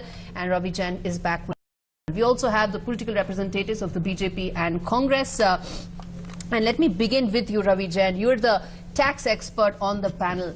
Should we, as a class who are watching this broadcast and also, of course, part of this, should we be expecting or hopeful of not just minor tinkering, but some major changes as far as tax slabs are concerned and relief is concerned?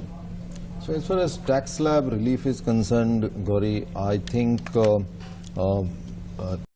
that this is going to be a vote on account or an extended vote of account, let's say, but I don't know whether they will have the capacity to do major changes. The next government comes, what they do. Going by the past trend, and if we look at the slab rate, so like when they came in, they did the slab rate in 2014, and then later they also tinkered with the initial rate, the tax rate, which was 10% for the first slab, 5%. So in my view, I think maybe 2.5, which is the current exempt limit, could be made 3. Okay, and for senior citizen, it could be further increased from 3 to 3.5. Okay. There could be some surprise element for women, which was there earlier, but then brought the tax rate at par. So there we can see some kind of a tinkering, but I don't see that we should expect a change. I think apart from the tax rate, other thing we could expect is on the housing loan interest, because if you look at housing loan interest, the projects are getting delayed, and last year the government has capped the interest rate exemption for a housing loan for self-occupied house put together with let-out house at 2 lakhs, which is a very minimum sum. Also coupled with the fact that interest up, I think there could be some room to bring in a large exemption, slightly, maybe from 2 to 2.5 or 3, which will work dual purpose. So not only the industry, but also let's take this one step at a time. Let's take this one step at a time. So of course, back of the envelope calculation suggests that every time you have a 10,000 rupee exemption that is being given by the finance minister, it does add up to about 1,500 to 2,000 crore. That's how it impacts the exchequer. Yamini Agarwal, let me ask you this question. There are competing claims whenever, a budget has to be made. Can such exemptions be expected from the budget tomorrow for the middle class? Well, since it's going to be the last budget before the election, it's likely to have a populist agenda. So among the populist agenda, one of the agendas would be both trying to take care of the agrarian crisis which is there. So the farm loan waivers which they are likely to look at. They're also trying to look at providing relief to the middle class. So a certain amount of an exemption. So there can be some exemptions. There can be certain set of exemptions which are likely to be there. They're expecting that when they are actually giving these exemptions, the revenues which are there are likely to take care of the fiscal consolidation that is there. So they may actually, instead of keeping the fiscal consolidation at 3.3, they may actually switch to 3.5, which is there. So they may actually give these exemptions and the farm loan waivers that are there, and a certain amount of an extra allocations to the women which are there. So whether they are the Nirbhaya fund or the others. So obviously with the moment there is, a commentary on the fiscal discipline or the lack of it, it does send out a negative message as well to investors, and especially at a time when we had a ratings upgrade last year, it does have an impact. But Professor Nalapad, let me ask you this question, sir. Should the middle class be expecting some kind of goodies coming their way? After all, election season, everybody is getting something. Why not the middle class? Gauri, I've always thought that the voters are Indian.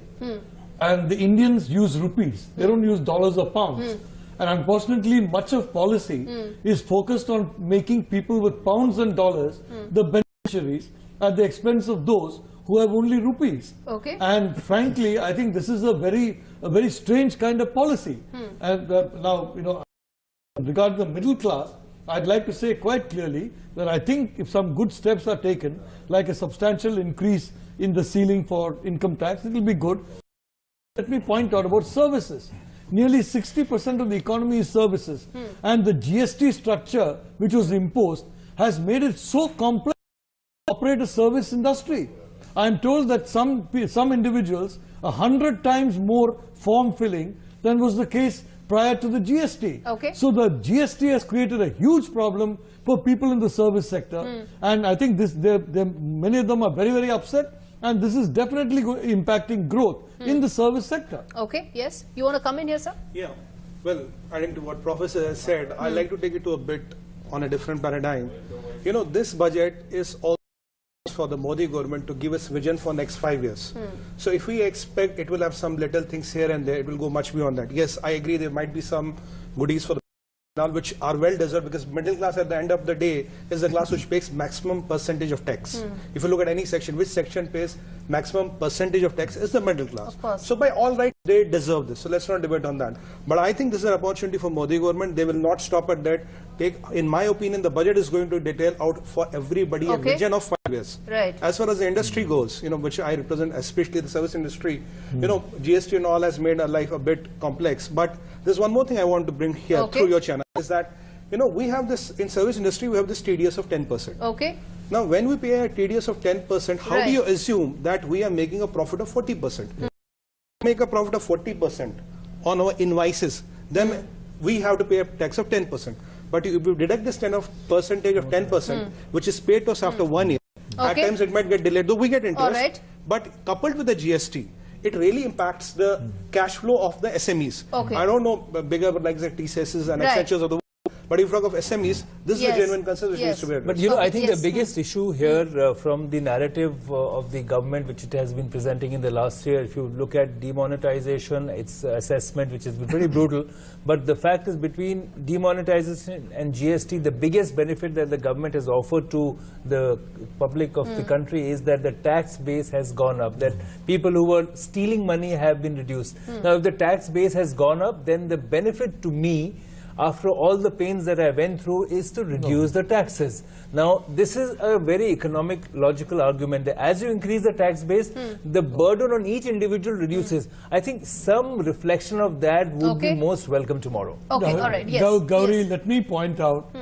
the tax base went up more under UPA 1 under this government. And may also point out that during 2016-2017, the increase in tax base was much smaller than for several years, and that was demonetization. The tax base will go up when you reduce taxes and reduce the hassles of compliance. When you increase the hassles of compliance, and I'm sorry to say, Mr. Chidambaram was a master of creating problems, and unfortunately, very little change for the better has come during this particular government. I'll come to you, sir. Gauri, I think tomorrow's budget, there would be a triangular focus on three important areas. One is, of course, there would be SOPs for the middle class, and especially the service class, because the service class and the middle class in the past couple of elections, it seems they have got somewhat annoyed with the so the government would try to placate them. It's the election year. So I do expect changes in the income tax slab tomorrow, and that would give in some additional benefits to the middle class. Second is, like, I'm expecting a big package coming for the farming sector, and that is in to direct transfer benefit, and that we spoke about. In relation to the farmers and the rural areas. And third very important area where I see the government taking some drastic measures is in relation to giving SOPs to the small scale sector. And the cottage and the medium. Let's get in some of the other guests as well. O.P. Mishra of the BJP, Ami Yagnik of the Congress, Nasir Salim, who's a banker, and of course also aligned with SP with us on the broadcast. In fact, O.P. Mishra, let me take opening comments from you. You know, taking on from what the panel has been saying, which is that there can be some sort of goodies or feel-good factor, or who knows, massive changes in favor of the middle tomorrow.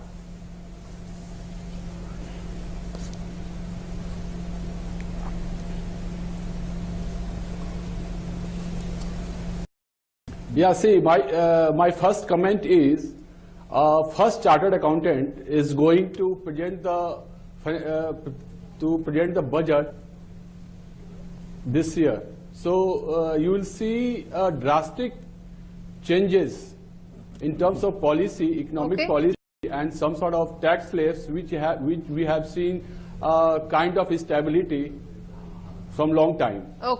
So we are expecting much changes in economic policies, and also the policies which can be growth oriented, and also to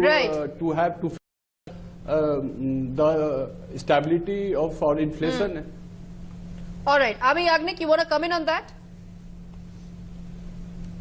So we are looking forward to a growth oriented budget tomorrow.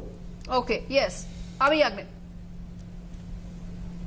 Yeah, I think we expect a lot from tomorrow's budget, especially when there are so many issues and so many promises made in the last several months. And so I think the larger points I would like to expect would be in the farming sector, for the unemployment sector, especially the MSMEs, especially employment for women, which has absolutely gone down from 32% to 23% in the labor area. So there should be some great budget allocations and especially a roadmap that is doable. That is what I expect tomorrow. Looking to the data that has come forward in this particular 4 large areas, bigger areas, not to talk about some other areas, we'll take it up as the debate moves on. All right, yes. Now, you want to comment on that? We were talking about specifically for the middle class, the kind of exemption hikes that one can expect, the kind of specific relief. You want to comment on that?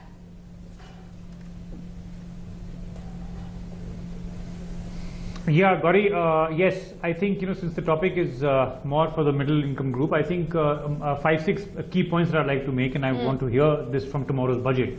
I think number one, as far as the SME, the MSME space is concerned, if you look at the startup policy in India, it was originally, they were given a tax holiday for about 3 years. We expect this to increase to 5 years now because not enough has been done as far as startup India is concerned. And a platform such as these should be given enough to this because they eventually will become the future SMEs and MSMEs of this nation. Number one. Number two, I think definitely there is a great need for revision in tax slab rates, whether it is on income tax slab rates or by and large the other tax slabs are, which will directly impact citizens in the middle income group. Those need to be revised. Thirdly, I think senior citizens, important aspect, a very important part of our society are senior citizens, and I think there we expect the government to look at least some more announcements such as senior need deduction for medicines. Medicines and pharma is a very important point for them. I think some deduction should come in there. My other point is tax deduction for home insurances.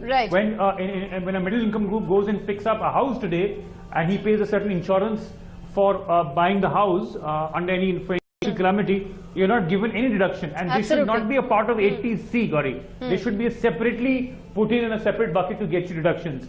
My other point is, of course, which is very, very important, and I must tell you, is scrapping, actually streamlining the form of dividends. You see, today what happens is the dividend distribution, tax on distribution, tax paid income of companies is, and then we are further taxed in the hands of the beneficiaries of that. So dividend distribution tax in the hands of the companies 15% and 10% beyond 10 lakhs of income. All right, let's take this step by step. Nasir, let's take this step by step. At one end, it can't be at both ends. Let's take this step by step. I want to quickly get in some of the other points and also, all right, Mr. Ajay Dua, you have a view. Go ahead. Yes, sir. I think we must keep in mind that budget a couple of months just before the election will not be looking at growth, will not be its focus. Its focus is going to be populism and what can give it electoral dividend. To that extent, the expenditure more than revenue is going to be the focus of this budget. Greater expenditure on farming sector, on the rural sector, as also expenditure on some of those sectors which the government think. What about the middle class, sir? Vote for it in the last. The middle class can expect to get some rationalization of the income tax slabs. The 20% slab, which is up to 10 lakh rupees of income, I have a feeling that might be enlarged from 10 to 15 lakhs or so, because there are many government servants as well as people in the private sector at the middle level who would stand to benefit from it. There could also be a slight tweaking of the exemption limit, which today is at 2.5 lakh rupees. That could be made 2.75 lakhs or so. But I do not, and I'm confident that this budget is not going to be one where too many concessions in taxes will be given. Maybe for Make in India, some indirect taxes, particularly in terms of customs duties, import duties, those could be rationalized. And on the GST simplification, this is just not going to be a subject of the budget. It has to first go through the GST Council. And what happens there, we all know about it. Even if there is a complex system of reporting, or if the services sector is under pressure, the budget is not going to include any of these things. All right, okay. You want to comment on that, sir? Well, I simply want to say where there's a will, there's a way.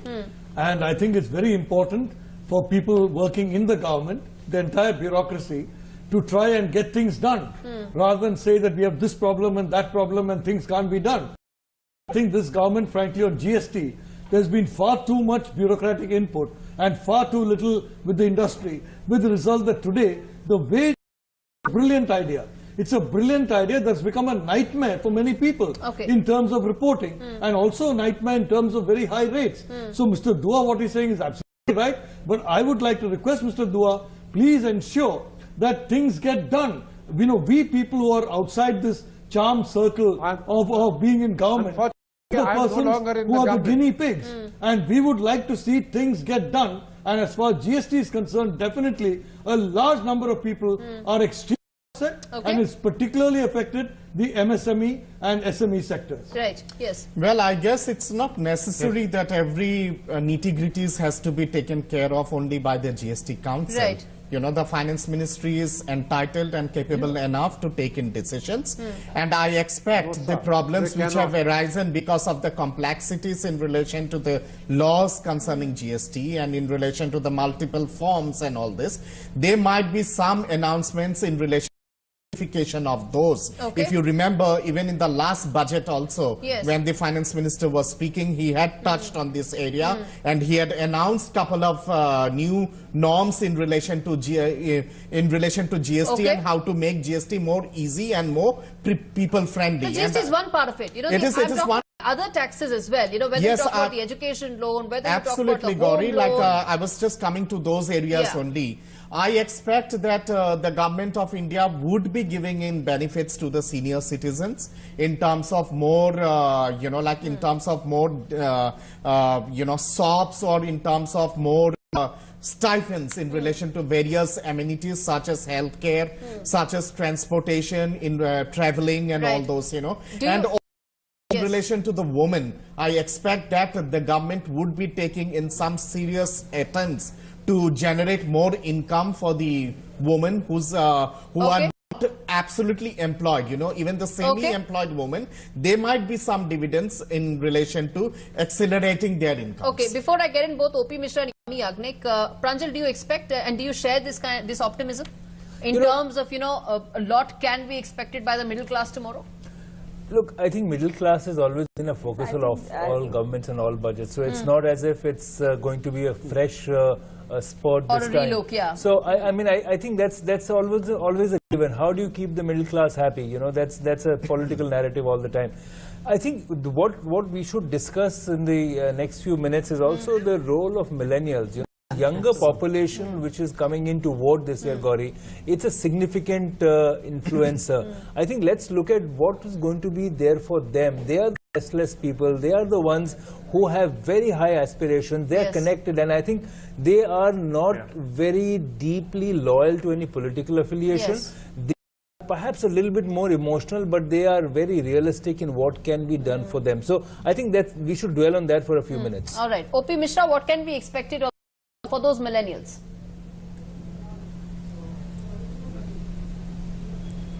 Yeah, that is what I want to say. We are just talking about a GST have a separate council. So every decision has been taken on GST issue. That has been done by a separate council. And now the budget things are on, and we have to focus on our youth and the innovation part, because youth is the asset for our country, on which we have and we have to focus on that. Okay, so Yami Yagnik, what can youth centric? The expectation of what youth have, that is what youth centric in terms of startup, we have just the startup things and the mudra loan taken. So these are the things we had already done for the youth, and that is the aspiration of youth. Let's get it Abi Yagnik as well. Yagnik, do you expect focus on youth tomorrow? Do you expect policies related to, as Pranjal was saying, the millennials, the restless millennial club? Expect some focus there? Yes, sir, I think there should be central focus on this millennials between the age group of 15 to 24. If you see that the unemployment rate is almost around 3.5%, and I think they are looking towards some kind of a package where they get some kind of certainty as soon as they are out of the education institutions, and that is where I expect that this government should, if it is focusing on education and it is focusing on Skill India and for the younger generation, let there be some kind of a scheme in place, some kind of policy in place, or some kind of a budget allocation or a roadmap for this younger generation. Second thing is they also look at the health sector as well. Because I think we find adolescent girls, we find in this age group there are several health issues which are coming forth. So there should be some kind of, we expect a focus on this as well, because it is somewhere related to this group as well. A third aspect I would like to expect is also for the women. They are looking forward. They are looking forward for some kind of a skill-based package for women when we are talking about women empowerment. So I think these are a lot can be policies or some allocations looking forward to the younger generation. A lot can be a lot. Yes, finish your point, OP Mishra. Yes.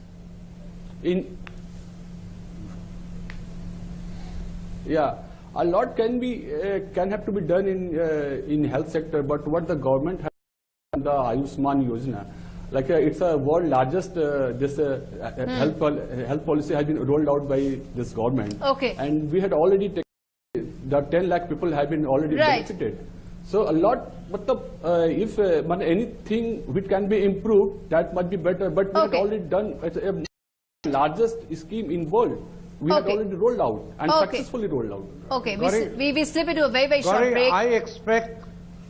Ajay Dua, give me 30 seconds, sir. I need to take that very short commercial break. I come back and ask you your expectations from the budget tomorrow. Stay tuned.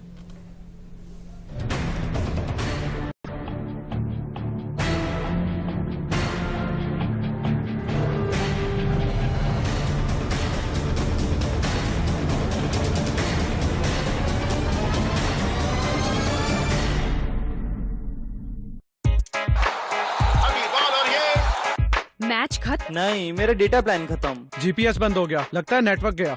मेरा भी network गायब टीना, है। इसका तो phone ही डब्बा है। अब कहीं चलकर रास्ता पूछ लेते हैं। कमाल दा मतलब मारता है भाई साहब। मेरे प्रीतो का फोन है। हाँ टाइम ना ला जावांगा है ना भाई वाह।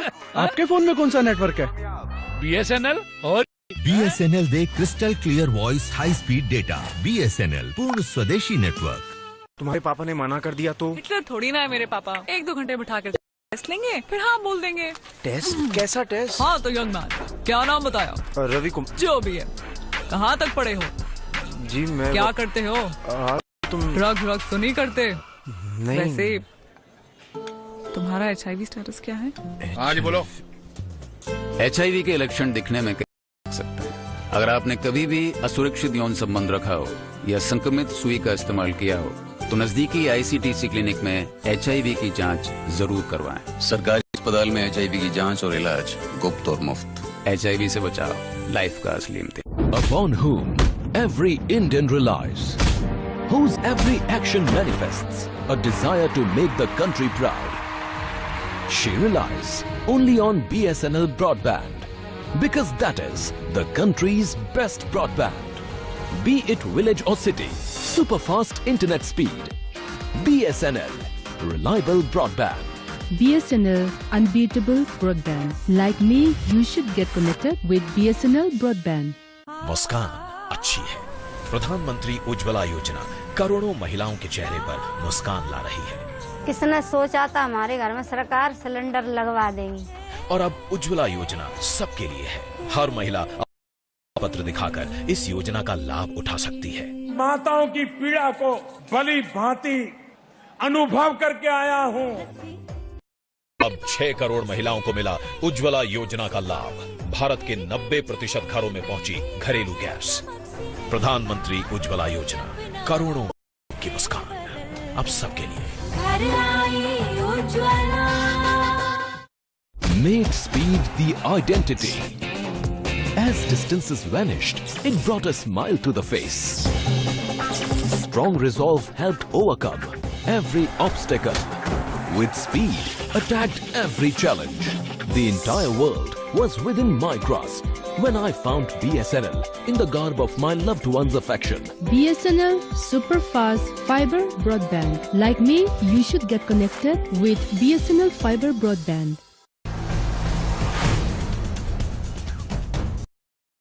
This week on the roundtable, we are going to be discussing something that affects us all, the food that we eat. Fasting doesn't mean that you keep yourself empty stomach. I have not seen anybody losing weight when they are fasting. When you have this 8-16 as they call it, the 8 hours doesn't mean that you eat rubbish.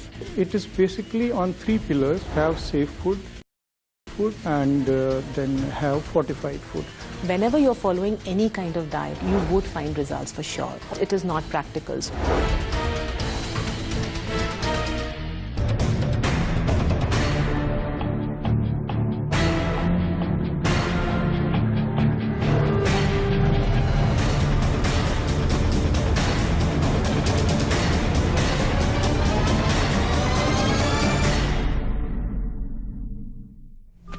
Welcome back. You're watching our special broadcast ahead of Budget 2019 with me, Gauri Dwivedi. The question that we've been asking, the charter for middle class, what is it that Aam Aadmi, the people who pay their taxes honestly, the people who pay through their nose when it comes to fuel, what is it that they can expect tomorrow when Interim Finance Minister Piyush Goyal makes that speech, the last budget for the Modi government? In fact, Nasir Salim, let me ask you this question. You know, as a middle class person, I'm assuming you are one, and you know, paying your taxes, what would be the #1 thing on your wish list?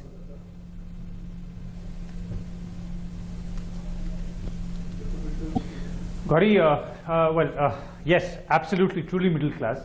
But yeah, having said that, I think, you know, 2-3 very key important points. I think, #1, what I would really want is the larger, umbrella of 80C, which gives us a 1.5 lakh limit deduction, to be increased and have more avenues under that. And also the limit to be increased from 1,50,000 to about maybe 200,000 lakhs. Number one. #2, I think as far as you know, taxation is concerned on equity, because today, you know, equity ownership today in India is just about sub 3% as a nation. And there I think, you know, we were hit really hard last year because the finance minister then all of a sudden implemented a taxation on equity funds, for example. The middle income group largely who understand risk profile of equity funds invest in equity for long term. So at one end you have the SEBI propagating investing and talking about goal-based investing, and then you all of a sudden come back and say, I'm going to start taking away that pie from you because I find that as a big chunk to ensure that I cover my shortages or slippages of the, on the economy. I think is something which can be done away with. That is something which needs to be clearly be addressed. I think from a security perspective more so, you know, last year if you see one of the lowest allocations, Gauri, defense. Last year our budgetary allocation to defense was only 1.5% of India's GDP. Now that is an alarming figure. You know, we need border security, we need to ensure that you're forcing me to say something which is going to take this entire debate into a completely different direction. What is happening across Nasir, jab Rafale kharidte, then people have a problem. If the defense budget is low, then people have a problem. But I'm not going to let this debate be hijacked by that. Finish your point, because then I'm going to get the other panelists as well.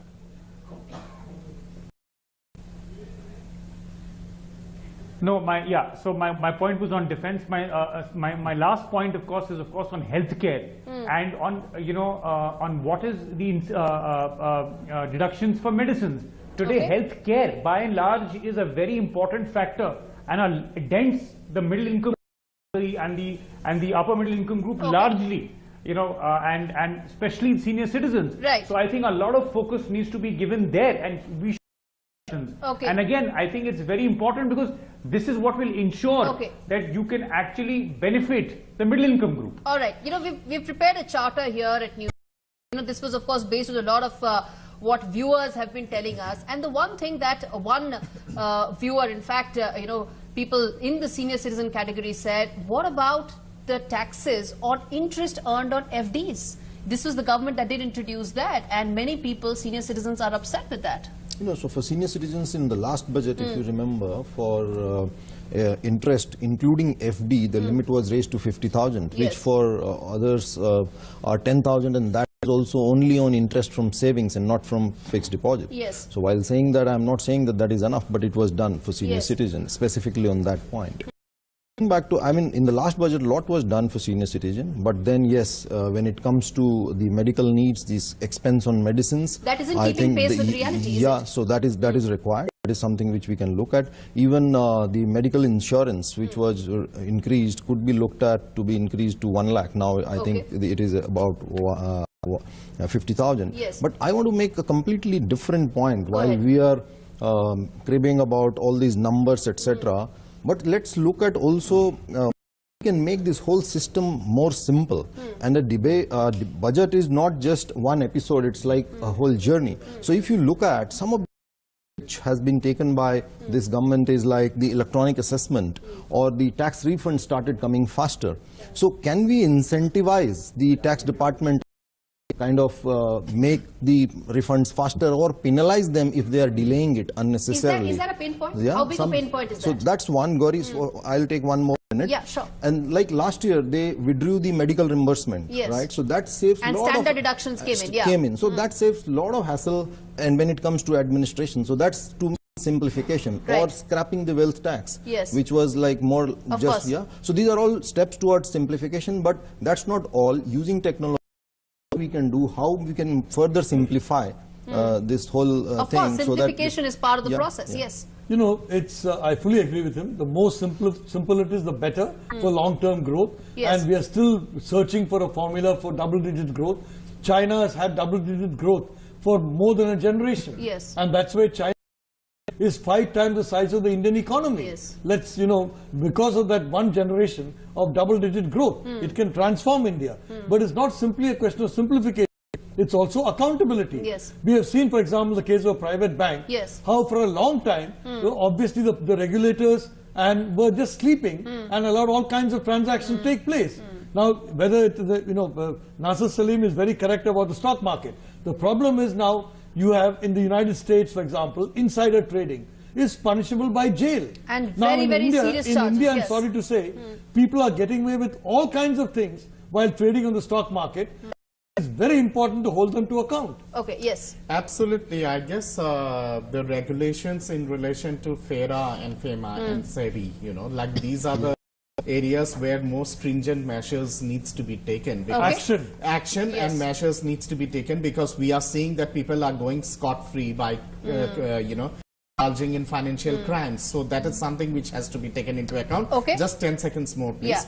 In relation to the young toddlers who are the first-time voters, you know, very important area, because this time almost around 10 crore young boys and new girls voters will be added. You know, what I understand is like education for them. Education loans. Education is very important. I understand that government might come with a number of scholarship schemes in relation to benefiting those youngsters. Second is like in relation to Startup India, Digital India, Stand Up India, and these kind of schemes which cater to the young lot.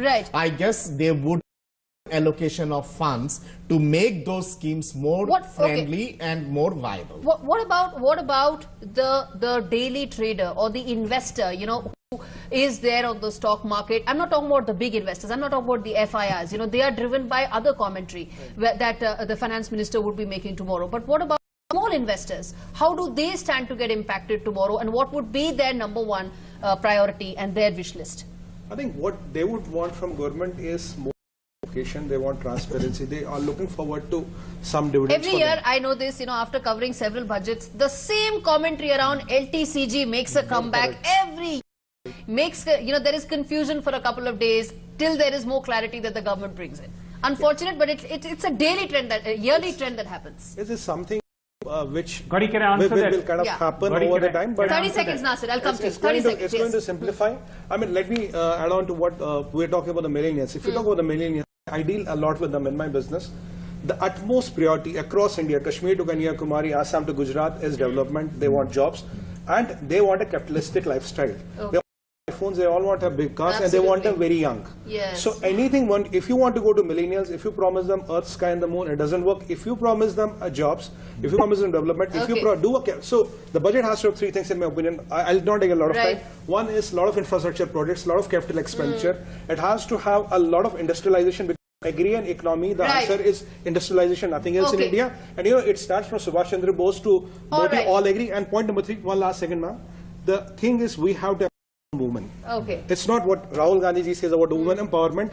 The real empowerment of women and getting urban and rural women into the mainstream. Into the workforce. Yes, Yamini. Yes, go ahead. I think this budget is likely to, draw its lessons from the 3 elections that they've actually lost. So it's a please-all budget, huh? So that's what it's going to be. No, it's focus more on the agriculture.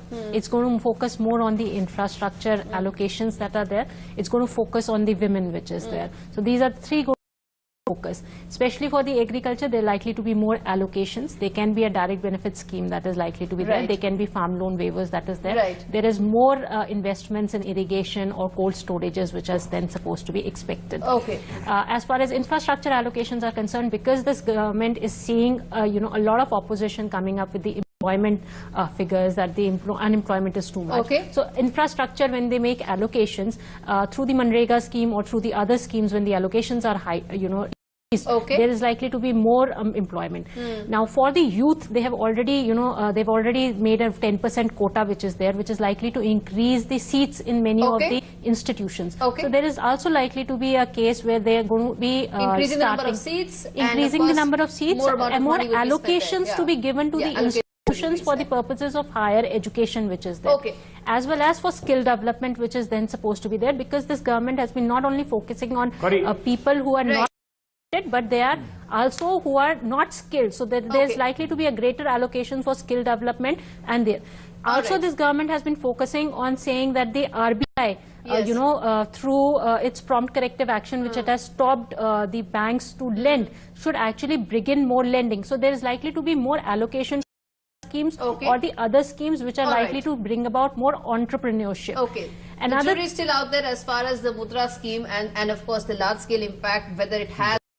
5 seconds. SK Datta, just give me 5 seconds. I want to quickly get in Nasir Salim, then I'll come back to you. Yes, Nasir Salim, you had a point to make as far as the long-term capital gains tax is concerned, and also, of course, how the daily trader, the daily investor who invests on the large street stands to get impacted. 3 quick points. So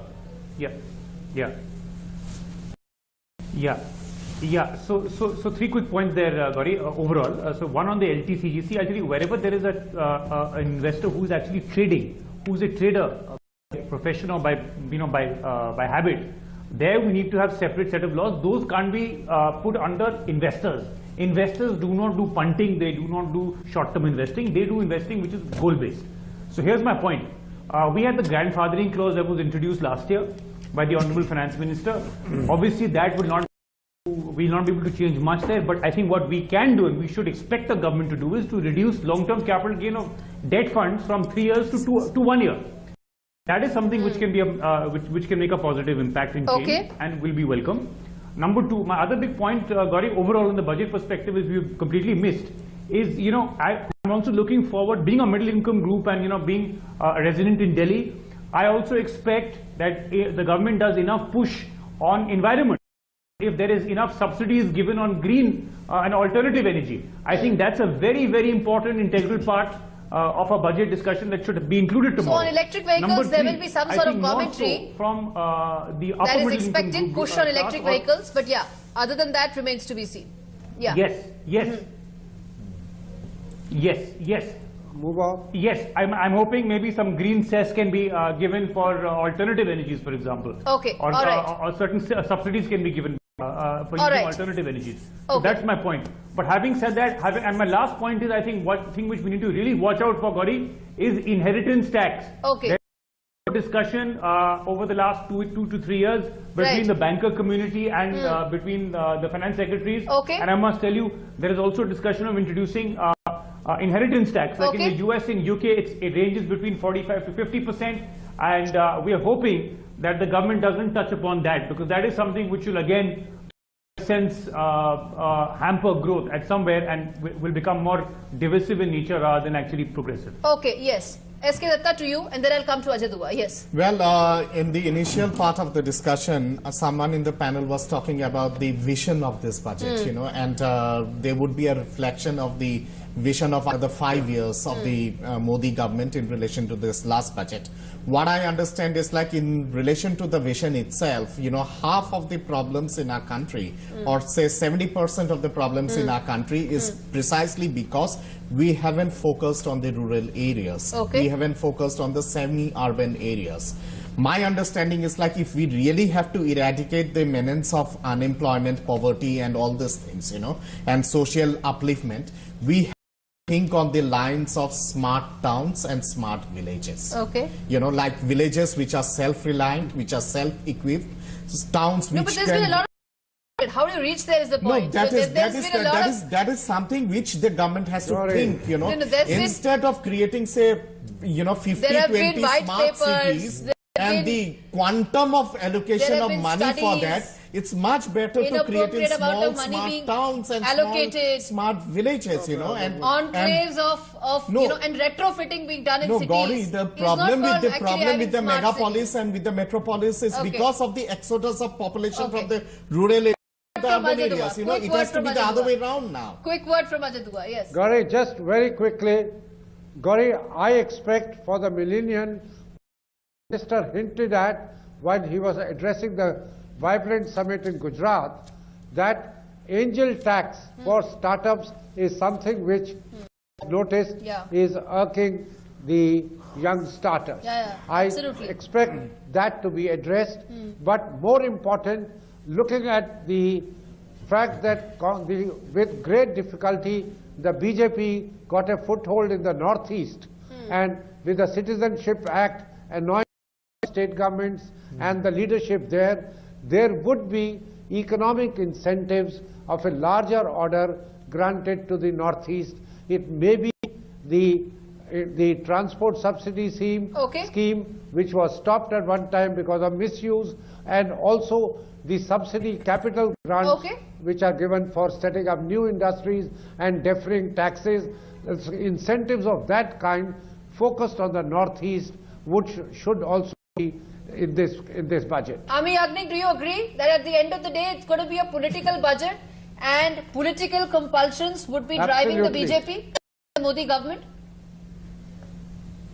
Yes, looks like, because it's just before the elections, and there has been so much distress in the farm sector, in the education sector, and so we do expect that there should be a lot of allocation as far as the millennials and the education system goes, especially scholarships and Sarva Shiksha Abhiyan, and also for teacher training programs. But I think they would definitely get some kind of populism rather than look at the hard reality and look at smart education, smart classrooms, cash support schemes for farmers, and not to talk about real estate, you know, housing and environment. So these are important issues that need allocation and need a lot of thinking. So let's hope for the best tomorrow. All right. Okay. Yes. Yes, you had a point to make. Yes. Yeah. So and then I'll come to you. Yes. You know, like when it comes to